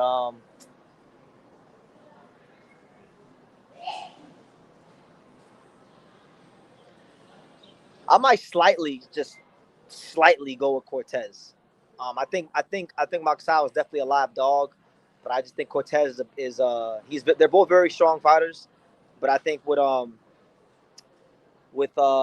Cortez he's a bit more fundamentally sound, so that's why I think the difference could be. But it's a good fight. It's a competitive fight. I hope so, man. I'll tell you this: if Moses go out there and blow out Philip Hergovich, man, what a statement! In your 15th, was it 50? Yeah, 15th pro fight. He won a lot of things in the amateurs, but he was never like an Olympian. He was never amateur world champion or anything like that. So even as an amateur, even though he was decorated, there were still some things he didn't win as an amateur, and he hasn't really fought anyone in the pros. So really, he's taking this fight mostly just based off of talent and getting top sparring, which I think says a lot about what Queensberry really think about him. They're confident in him. This is a calculated gamble on their part. They're that confident in Moses and what he brings to the table. So it's good to see. We always talk about fighters getting protected and fighters not managers and promoters hiding their fighters from top competition. No, they're putting them in tough, very tough fight. Especially if you compare the levels of Jermaine Franklin and Philip Hergovich, it's a big gap in class. It's a big step up in class. Dalton Smith versus Matias. I was at that fight. That was the first fight I covered this year. It was so long ago. It feels so long ago now that I forget that it was even this year. But yeah, it was a great fight. Dalton Smith really put on a star-making performance that night. That was a good one. I don't know. I don't know what's next for him. But whatever it is, I'm sure it'll be a top fight because Lamont Roach is one of the true warriors of boxing. He fights anybody. Can he keep at the pace for that many rounds? I watched every one of his fights last night. Again, from early in his career against Espandola, he was scared of gassing out. Yeah, I mean, even in the Franklin fight, he put the exclamation point, but he was showing some signs of fatigue, and there were some things like fundamentally that Franklin was able to capitalize here and there, but Jermaine Franklin just doesn't have the volume, the power to make it really worth his while. If you go back and you watch the fourth round, there's a sequence where Moses literally jumps in straight. He jumps in straight, and Franklin catches him flush with a jab. And even Moses had to acknowledge it, but like shit like that is gonna get him really in some big trouble against Hergovich. So I think he's gonna have to be a tighter this fight, which I think he strikes me as a high IQ fighter, so I think he's very capable of doing that. But we'll see. Itama versus Hergovich is gonna look like Tyson versus Larry Holmes. Could be. I'm not disregarding that. I've said it. I said it earlier in the live. Either it's gonna look like Tyson versus Trevor Burbick, or much to the dismay of the Brits and all the Itama fans out there, it's gonna look like Vitaly Klitschko versus Corey Sanders. Where, because if you remember that fight, that was one of the first big fights in the post Lennox Lewis era, and Vitaly Klitschko was fresh off of quitting against Chris Bird. He had a hurt shoulder. He checked out of the fight. Everybody said he was soft. Everybody said that he quit, and a lot of people thought that Corey Sanders, the shorter, stockier southpaw, was going to beat the shit out of him, and that didn't happen. And a big reason why a lot of people were picking Corey Sanders to beat Vitaly Klitschko was because Vitaly Klitschko, much like Philip Hergovich, scarred very easily. He gets cut very easily. But do you know what happened in that fight? Go back and watch it. You can even go see you can even hear the commentator saying it. We got to like the fifth round, and Vitaly Klitschko was not cut. He was putting it all together on this night. And he was able to debunk a lot of narratives about him at that point in his career, that he was soft, that he was too stiff, that he cut too easily. And not only did he not get cut in the early part of the fight, he put it together that night. He boxed very tall, and he went on to go snatch Corey Sanders' heart in the ninth round, and went on to do very great things in the sport of boxing. Now, I do acknowledge that Mosey Tom was a more dynamic fighter than Corey Sanders, but they had the same frame, same build, and there's a lot of parallels in terms of storyline. I'll also acknowledge that while I do love Philip Hergovich, he is not as educated with his left hand as a guy like Vitaly Klitschko, but he's educated enough to make some things happen in this fight. Have I spoken to Philip since he's been in this camp? I have. Not that much, but here and there. here and there. You know, we'll see how it goes. I mean, we didn't have like deep conversations. I was trying to get him here on the channel for an interview, and it just never came together. So I'll see him during fight weekend. God willing, we could do something with Hergovich. But yeah, you know, I talked to him here and there, but nothing like game plan wise or tactically. Just more like, hey, what's up? Good luck on your fight. Can we do an interview type stuff? Nothing that deep. Brandon Lentz. Shout out to Brandon Lentz, one of the OG viewers. Good to see you, Brandon. I hope all is well with you, champ. Give Pops my regards. I will. You know what's shout out to everybody who sends my Pops love. I meet people on the road that have never met my dad in person, but it's like they know him. They're like, hey, BT, say what's up to your Pops. So I appreciate that. And Pops does too. Who are my top 3 boxing analysts, podcasters to listen to in the boxing? It's a good question. I'll give you more than 3. Sean Tatel, number 1. Radio Raheem, The Boxing Voice, T Street Controversy, Miracle Boy Boxing. I occasionally listen to Boxing Wave here and there. Broadway Joel for certain types of content.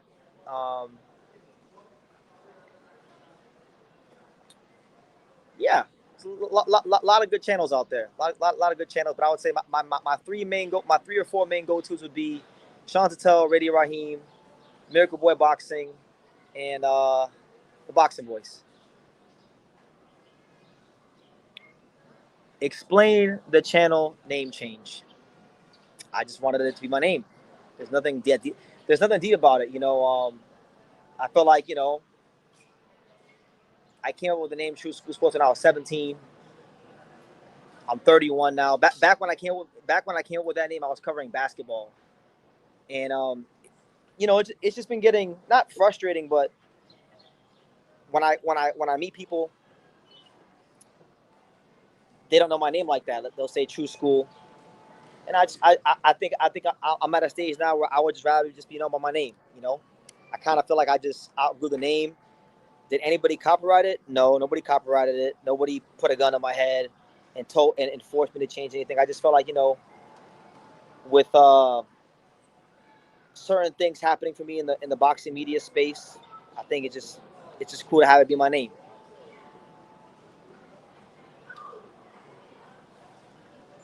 Give Hergovich the blueprint to beat Moses. I think it's quite simple. I think you know, Moses is a very rhythmic fighter. Moses is a guy that needs to break your rhythm to lead the exchange, which I like about him. Because one thing good I'll say about Moses, he's not like a lot of these fighters. If you guys listening to what I said earlier that one thing I hate about this era of boxing is that 95% of these fighters don't know how to lead an exchange. They need the opponent to give them something to work off of. Moses, one thing I like about him is that he will lead an exchange, and he's very good with the front hand and probing and things like that. But one thing that Moses does that's a tactical deficiency is he likes to hop in and out. He leaves his feet a lot, does a lot of hopping around back and forth. And Jermaine Franklin had a little bit of success timing him, but Jermaine Franklin is a 6'2" heavyweight who doesn't punch as hard and doesn't have the pedigree of Filip Hergovich, and he's not as in shape as Filip Hergovich.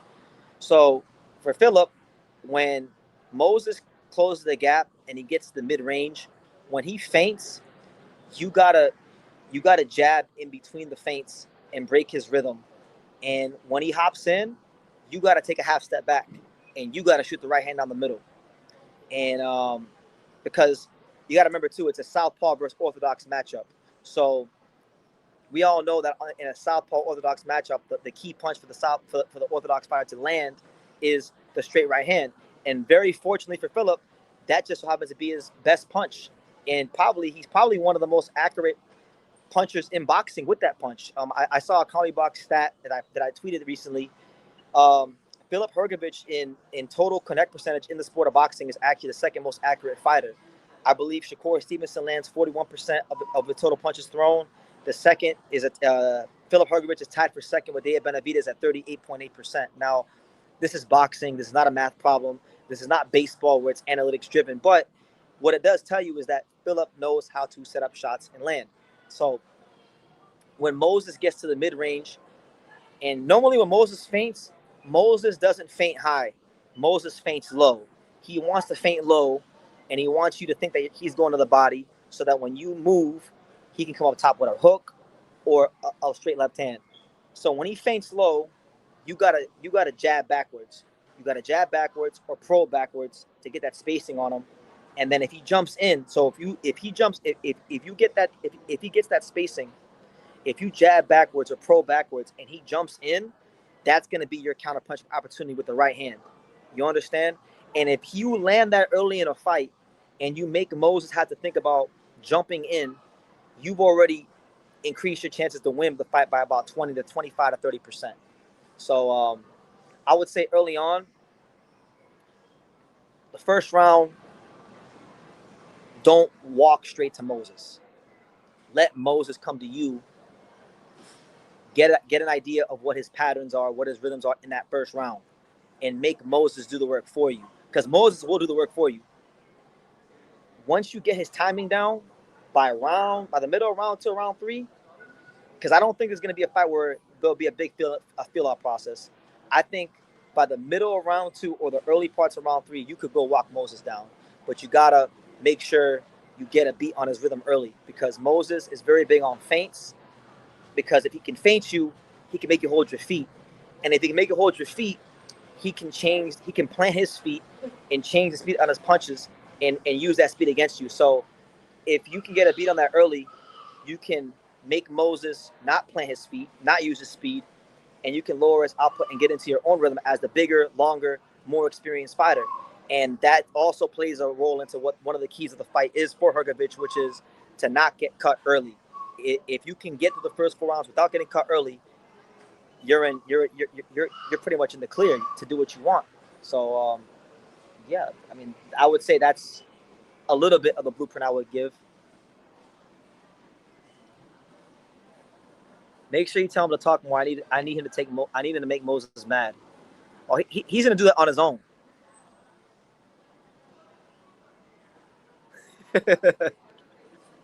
He said BT said he's bigger than the brand, the own brand he created. That's how I knew he was Hollywood BT. Well, I never said I was bigger than the brand. I just said that I felt like it was a time for a change. With me being 31 now, that was a name that I came up with when I was 17. I'm not 17 no more. And with like me collabing with Sean and Radio Raheem, those guys are just known by their name. So I want to be known by my name, you know? And I want people to know me by my name. But if you were here for the 10.5-year era of the True School era, then God bless you. You got to see some great things, and you're going to continue seeing great things. What are my thoughts on BDA? I like BDA. I mean, I don't watch him or that many channels as much as I used to, but BDA has always had great boxing talk. It's a good platform.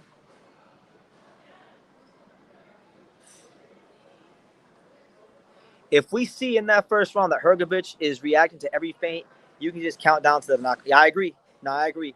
He has to win that battle. If he can't win that battle, then it's going to be curtains for him.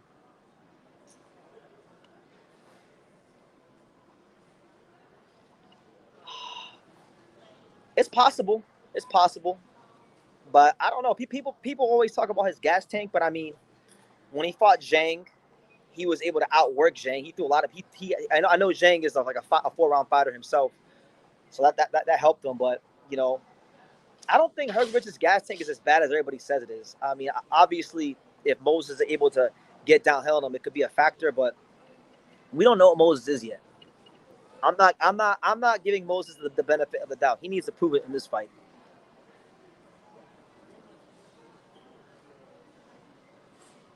He does, very much so. Itama needs to worry about work rate for sure, and he needs to pace himself.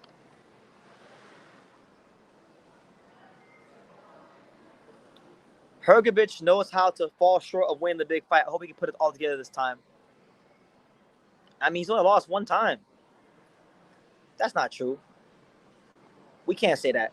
I mean, he lost the Dubois fight, but we all know. Let's be honest. If you go back and you watch the fight, yes, Dubois won, he won the fight. He was the better man that night. But will I say he won the fight fair and square? I don't know, because he was able to get it. He did get away with a lot of headbutts that fight.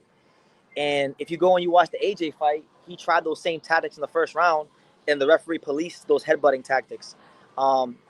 It's my opinion, but if the headbutt tactics were policed a bit more in that fight, I think there's a good chance Hrgovic wins that fight. But if it was a fifth, we'd all be drunk. So we can't talk about if.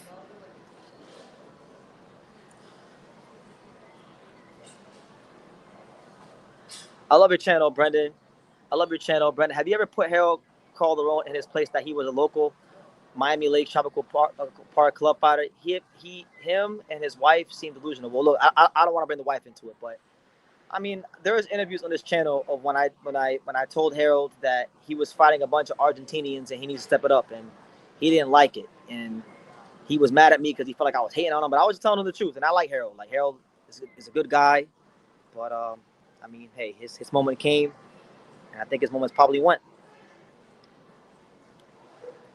That was a really good listen. I appreciate the content. Keep grinding. I like Tim Bradley, Greg Hackett, and Sean Tatel. I'm going to add you to the rotation. Well, I'm in good company. And you know what? I'll add those guys. I didn't say those guys because I'm a little tired and I can't think the clearest right now. But Tim Bradley is a channel I watch a lot. I like Tim. And I definitely got a lot of love for Greg Hackett. And I've been a big Greg Hackett fan since before Greg Hackett even had a channel. So, yeah, shout out to Greg. Brendan, any input on why South Florida fighters never make it big? Too distracted and delusional. Look at all the Cuban fighters, Miami, never make it to the big time, unfortunately. Well, I don't want to say never. I think never is delusional. I mean, Randall Bailey, two division champion. He was from Opelika. Glenn Johnson knocked out Roy Jones Jr. Was the 2004 Fighter of the Year. He was from Miami. Teofimo Lopez. Although he was born in Brooklyn, he got his boxing schooling in Broward County at the Davy Powell under the guidance of Pete Balkunis. Xander Zayas, same thing. Davy Powell, Pete Balkunis, met Javier Centeno, who had his own gym in South Florida. So you can't really say fighters from South Florida never make it big. Now, are there guys that should have made it bigger? Yes. I think like a guy that I've had high hopes for that hasn't made it big is Lawrence BT Newman. I think he's the best fighter in South Florida, skill wise. Well, it could be. I don't know what his issue is. He's still undefeated, but he doesn't fight often. Lawrence BT Newman is the truth. But he never made it big. Dominique Trap Francis lost to Hector Sosa on the Super Boxing recently. That's a training thing. That's a habit thing. A sparring thing. Eric Lenses Jr., my guy, doesn't watch his weight the way he needs to. You got a guy, Luis Hernandez, who took an early loss, still young. That being said, to your point about distractions, bro, if you're from Miami, you know what kind of distractions there are. Of course, there's beautiful women everywhere in the world, but nowhere is like Miami. Nowhere is like South Florida. There's every flavor of Latin American women there is. So if you have woman problems, it exposes you. If you like going out and being around the nightclubs and the partying, it will expose you. And I've seen a lot of fighters go to South Florida, go to Miami, and get lost in the sauce. So that's what it is. You mentioned Anthony White Chocolate Martinez. Look, I like Anthony. Good dude. I got a lot of love for him. He said great things about me, so I don't want to say bad things about him. But in terms of actual skill and ability, I mean, I don't know if he was really ever supposed to be I never viewed him as a world-level talent. He had that fight against David Light. He got knocked out in the first round. But, yeah, I mean, to your point, he's a 6'2", muscular Cuban dude. I'm sure he does great with the girls, so it's a possibility. But I never really projected him to be I never projected him out to be a world champion. So Teofimo is Davey, so is Xander. Well, Miami fighters, yeah, they get too distracted. But like I said, Randall Bailey was a 2-division champion. He was from Miami. He was from Opelika. And Glenn Johnson was from Miami as well. I mean, he was born in Jamaica, but he migrated to Miami when he was like 14, learned to box in Miami. So he was in Miami. So it has been done. It can be done. You can be a fighter that trains in Miami and go on to do great things in the sport of boxing. But as far as the Cubans in Miami, they have a hard time. They do have a hard time. Hold on 1 second, guys. I'm gonna check to see my phone's charging because my charge is being a bit weird. Give me 1 second. Okay, I'm on 8%. Okay, 8%.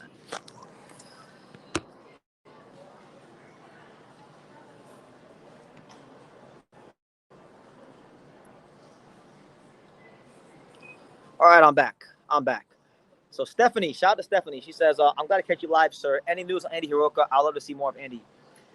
He just announced recently that he's going to be doing his camps in the USA. Where, I'm not sure, but I did talk to his dad like a month and a half ago, and they had mentioned something about Vegas. So we'll see. We'll stay tuned.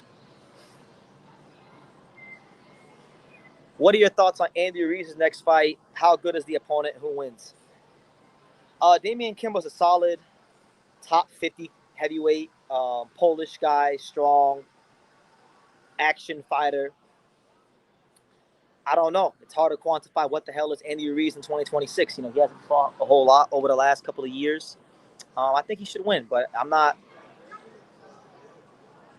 really sold on Andy Ruiz being anything heavyweight anymore. He's already experienced the spoils of everything the world has to offer.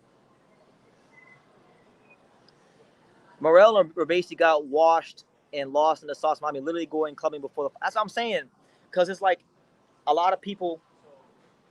They go to South Florida, like they go to Miami once. Oh, one time going to the club won't hurt. One time messing with these Cubans and Peruvians and Venezuelans and Colombian women, it won't hurt. Just a little bit here, and boom, you get addicted. You want to do it again. You want to do it again. You want to do it again until you can't stop. Which is why I always advise every fighter. I always advise against training in South Florida, because the South Floridian fighters, the fighters from Miami, can barely handle it. So imagine someone that's not from the area. You know, you think you're disciplined. You think you can resist lust, and you think you can resist temptation. You think you can resist clubbing. Go to Miami. I've seen it chew up and spit out some really talented fighters over the years. Randall Bailey was Army and trains mostly in Tampa. Also goes to Colorado Springs. Not really fully Miami. I used to see him train. I used to see him in Tropical Park. No, but he's from Opelika. Just because he didn't do his camps there, he's from Miami.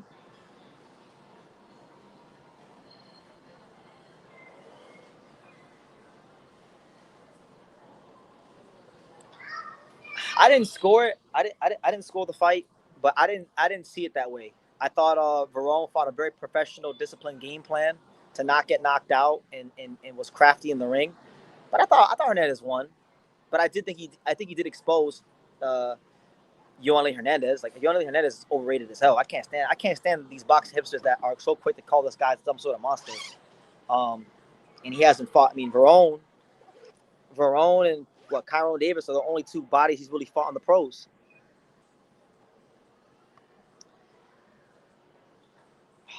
Every trainer in boxing goes through a phase where they lose big fight after big fight, and then they eventually redeem themselves and win. I'm not gonna disrespect Ismail Salas. I think he actually gave Rolly good instructions in the corner from what I've seen. Rolly lost the fight, not Salas. Salas was telling him to let his fucking hands go. BT, name 3 opponents for Keyshawn Davis' next fight that will redeem him from ducking Devin Haney. Brian Norman Jr.,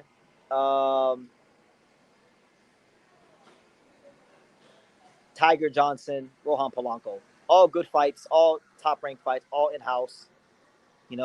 Nothing's really going to be on that level because Devin is a pound-for-pound fighter, but those are all good fights. Brian Norman Jr. will be at the top of the list because he's a former world champion and a big-time puncher.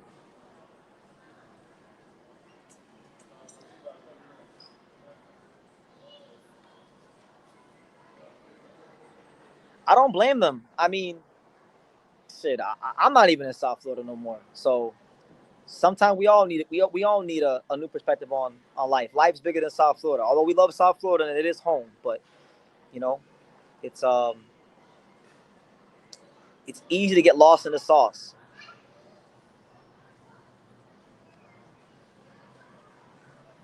All right, guys, like 15 more minutes, and I'm gonna get up on out of here. I'm gonna give y'all the even 2 hours, and then I gotta go to the other airport because I'm not even in the right airport. But I got so much time on my hands. I can literally just sit here and go live and make video after video. I gotta go to the other airport.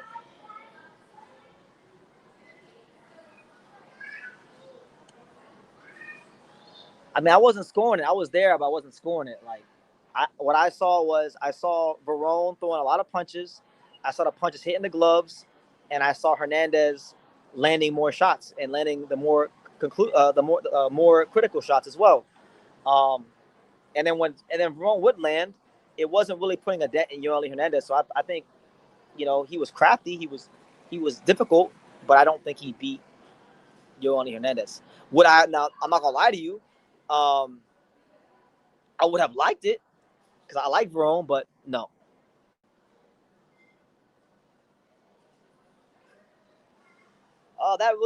There's no black and white answers to that because every fighter has a different arrangement. Some fighters just have a trainer. Some fighters are self-managed. I know a couple of fighters that are self-managed. Some fighters have their trainer that's also their manager, so that they have to pay out more. It really depends, and then it also depends upon how much money the fighter is actually getting paid from the promoter. Is the fighter a pay-per-view fighter? Is he getting back ends? I mean, there's a lot of factors that go into that.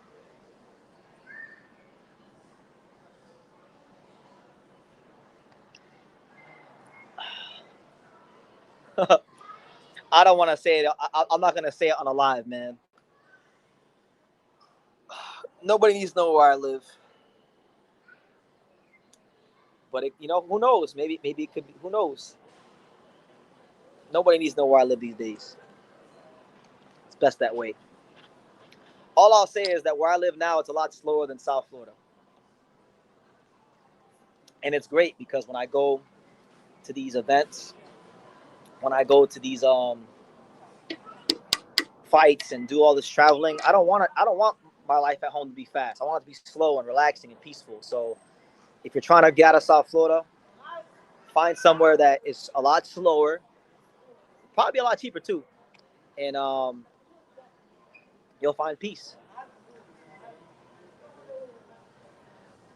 So it's funny because I get press releases all the time from all these different promotional companies, and I got a press release that I read at like 3 in the morning after the Tio fight, and it said something about big upset on Butterfly Brawl, and I only read the top part, and the top part of the press release wasn't about um, D'Angelo Evans, but then I went on Instagram and I seen him getting doubled over with a body shot, and I was like, my heart sunk. So hey, it's part of the game. Hopefully, he comes back better.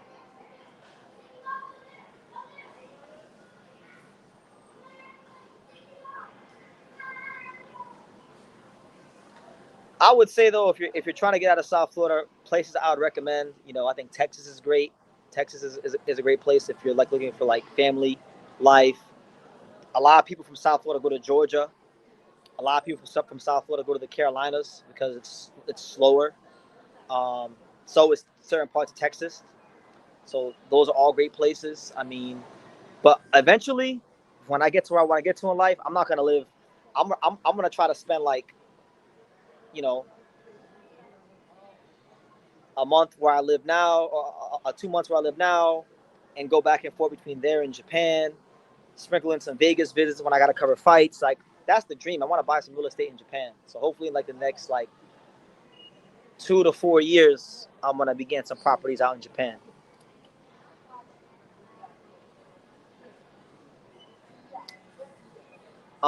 What is your next favorite part of Florida after South Florida? So South Florida, just for you guys that don't know, it's South Florida is anything from Boca Raton, that's the northernmost part, Boca Raton, Delray Beach, and the southernmost part would be Key West. So all for Lauderdale, Miami, Boca Raton, Delray Beach, Homestead, Dania Beach, Weston, Pembroke Pines, that's all South Florida. You know, my favorite part of Florida outside South Florida, to be honest with you, I don't really like nowhere else in Florida but South Florida. I think the rest of Florida should be annexed. I think it should be its own state. I feel like it should be like Virginia, West Virginia, and South Florida should be its own state. But if I had to pick one, um, I like St. Augustine.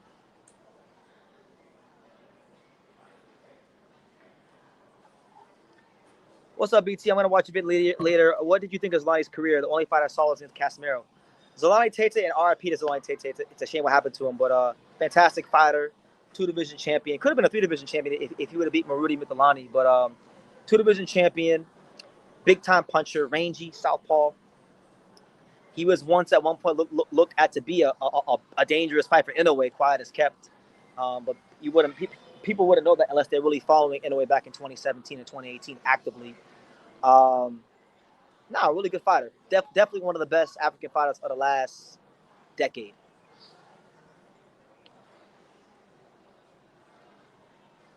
Yeah, it ain't the same no more. Like, I love South Florida. You know, I'm from Dania Beach originally, and I love Dania Beach. Like, that's always going to be a big part of me. That's where I grew up. That's the place that made me, right? Dania Elementary, Olson Middle School, South Broward High School. That's where I went to school, right? So I learned a lot about life living in Dania Beach and Hollywood area, Broward. But it ain't the same. Like, when I go back there now, it's like the place I love doesn't quite exist like it used to anymore. I never, to be honest with you, I mean, I'm gonna assume you're joking, but I never really felt any type of way about that. I do very good with the women, so congrats to them. Congrats to them. God bless them. Shout out to Chris Estrada.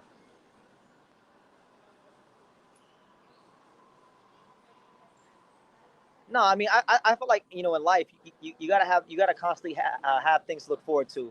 So for me, I mean, one of the things I look forward to every year is going to Japan. And I want to get to a place where I could live where I live now, maybe sprinkle in some South Florida here and there, Vegas for fights, you know, and then go to Japan. That's the dream.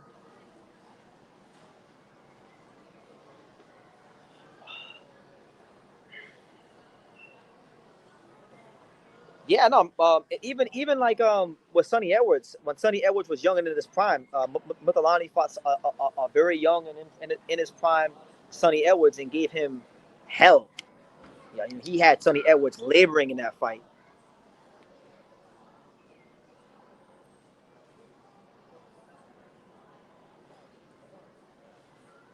What up, Josh? I missed your comment, Josh. Good to see you in the chat, champ. Good to see everybody here in the chat. Y'all help me kill a little bit of time before I gotta go switch airports.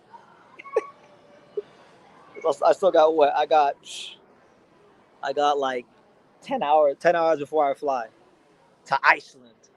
Then we got a day in Iceland. Are y'all ready? Are y'all ready to see me walking around Iceland talking about boxing? Because I'm gonna make a couple videos when I'm in Iceland.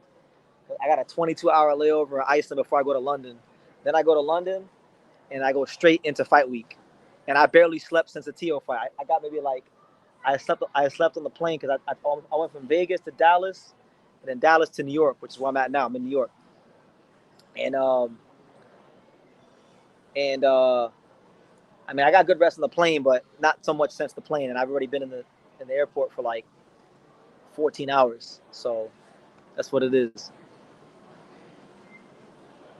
You are smart, Brennan. Team up with Sean and Rick Glaser. The channel will grow. Well, it's not me being smart. Those are like legitimately my friends. A lot of people see me and Sean now and they think like, oh, I just met Sean. We just got cool. Nah, man. I've been knowing Sean since 2017 or 2016, actually. Really, actually, no, since late 2015. And I've been regularly visiting Sean in Vegas since 2017. That's my guy. And when Sean was in the boxing voice, I remember telling Sean like, "Hey, you gotta go ahead and start your own channel. You're great, man." And it took long enough, but he finally did it. And Rick Glazer, I've been knowing Rick since 2017. I was the first channel to ever interview Rick Glazer, so um, you know, I'm having him on a lot more now because I feel like I'm just getting better at managing my time. But yeah, no, it's great, great people. Yeah, I've seen that. I've seen that. Did I ever cover Tavares Cloud? No, I never covered Tavares Cloud, but I know about him. He fought Bernard Hopkins. When he fought Bernard Hopkins, or I don't know if it was Hopkins or Pascal, but one of those fights, he did his whole training camp at the gym I started boxing at, which is Canino's Boxing Gym in Dania Beach on Federal Highway. We will not disclose which airport we are at, but we are at an airport.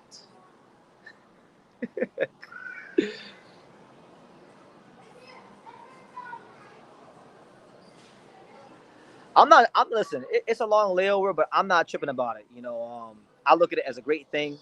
You know, um, I never thought in my life I'd be going to somewhere like Iceland, right? So I get 22 hours to explore a whole new country that I never thought I'll go to. So I'm taking it. I'm killing two birds with one stone. I'm covering boxing. I'm making content. I'm gonna cover a fight. I'm doing a little bit of traveling. I mean, this is like amazing.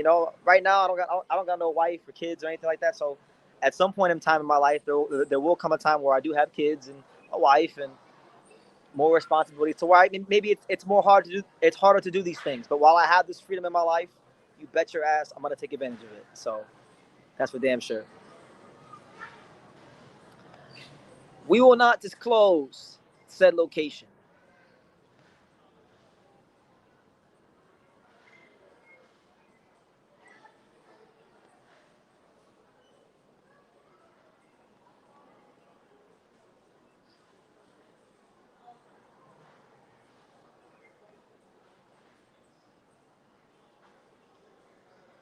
I just wanna dance. I just wanna dance, baby, baby.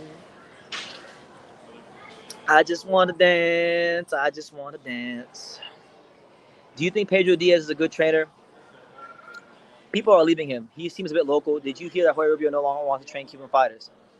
I did not hear that, but that's not entirely true because Jorge Rubio has a woman's boxer in his gym who is quite attractive, by the way. I'm probably going to go shoot my shot at her, but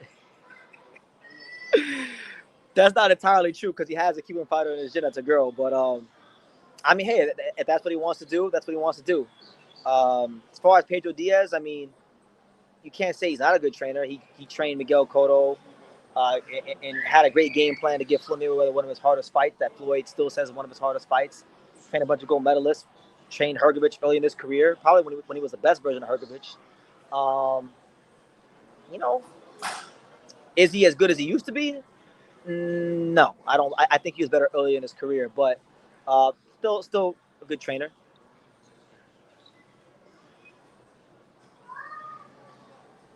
Um, I don't know why people do what they do. I can't speak for anybody else, And Brandon, to be honest with you, I'm so locked in and zoned into what I gotta do that unless you're like one of the 4 or 5 channels that I frequent, I don't pay attention to much. But Clarissa Shields is great. She's one of the true greats of boxing, male or female.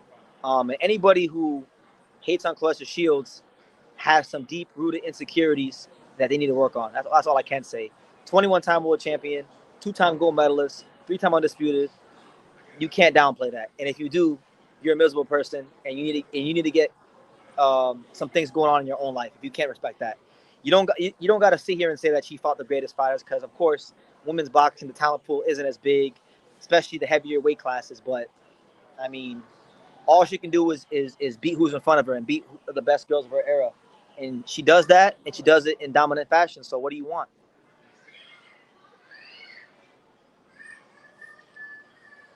That's a good move. That's a good move. I could also see Xander Zayas fighting the winner of Denzel Bentley or fighting Denzel Bentley for the belt. I think that'd be a good fight.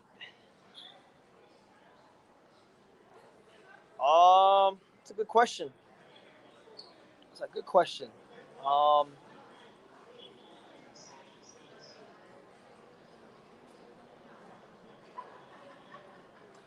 I will lean towards Virgil, but I'll say this though: if Xander can take his punch, I'll say Xander on points. But I think Virgil will have too much heat, so I'll say Virgil late stoppage. But if Xander can take his punch, Xander on points. But I'll lean towards Virgil. You are making great moves, Brendan. Um, you're making great moves, Brendan. Vegas, Japan, and some South Florida. Great future, respected and surpassed local club fighter Harold Calderon. I don't want to listen. I'm not here to put down Harold Calderon or anybody in South Florida. I got love for Harold. I can't down Harold. Harold was one of the first fighters I ever had a chance to interview in my early days. Um, was there things he probably could have did differently to push his career forward? Yeah, but you can criticize any fighter. I wish he would have made certain moves earlier in his career, but I mean, again, he did what he felt was best, and it is what it is. But God bless Harold Calderon and the whole South Florida, from Boca Raton to Broward to Miami-Dade.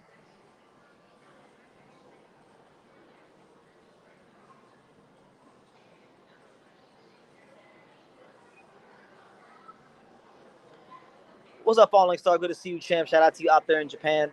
I'm not really a fan of the zone monopolizing all the big promoters. The zone doesn't have that kind of reach. I think it hurts the sport of boxing.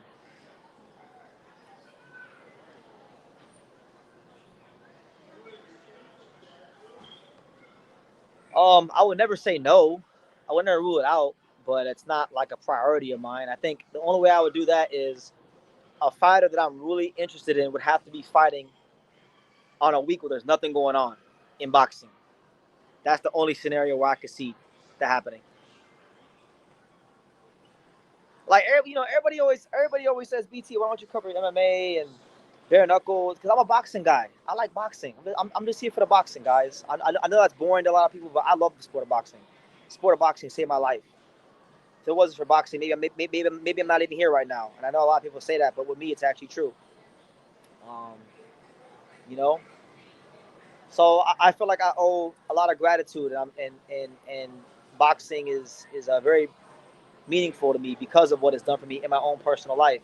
That's why I don't feel the inclination to go cover MMA or BKFC or even sports that I like. You see, I'm wearing a Marlins jacket like baseball or you know or hockey. I like hockey. I'm a big Florida Panthers fan. Or even basketball. He's covered the NBA. You know, those sports are great sports. I love those sports, but they're not personal to me like boxing is. That's why I don't cover them. Boxing is personal. Boxing has meaning. Boxing transcends sports. It's life. It's literally life because it saved my life.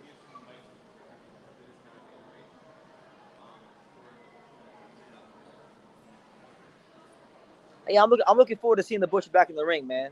I like Nikita Zoo. He's at a stage now where he's ranked. So let's see how he does in that fight.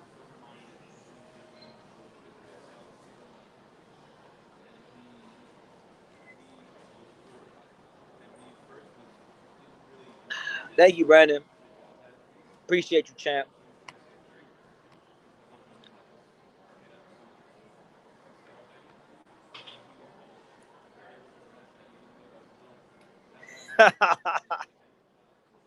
True school boxing with Brandon Taylor. I mean, man, you spelled the name wrong. It's on the screen, champ. It's on the screen.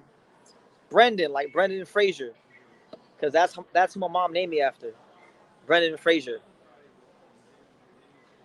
Do I think do I think that Tia will get a second opinion in the corner? No. And the second opinions that he will get are all second opinions he's been getting his whole career, like Stacey McKinley, Milton LaCroix. So it is what it is. They're gonna do what they do for good, bad, or indifferent, and whatever happens, happens. It's gonna follow a similar arc to the Danny Garcia career. I don't know her name. I just know it's one of his sisters. I think he's got like three sisters. I don't remember which one she is. I know he's got one sister named Jasmine, but I don't think that's Jasmine because Jasmine doesn't look like her. But guys, on that note, I'm gonna go wrap it up because I gotta go get moving. Um, maybe we'll do a live later on. But for now, I think we'll just leave it at this. It was great to start my morning off with you guys. Um, Stay tuned. If I don't go live before I go to Iceland, expect the next True School videos to be in a Nordic country, in Iceland, because that's where I'm going to be for like a day before I go to London. So that being said, Tom Hergovich Fight Week coverage on the way. Go check that out. Go check out all the Lopez stuff. Go check out all the old interviews. Go check out even the classic True School stuff, right? From the True School era. If you missed that era, what did what did uh what did JG say? He said they want to hear my old stuff. They can buy my old albums. You make the same shit. Me and make the blueprint. So anyway, take care, guys, and I'll see you later on.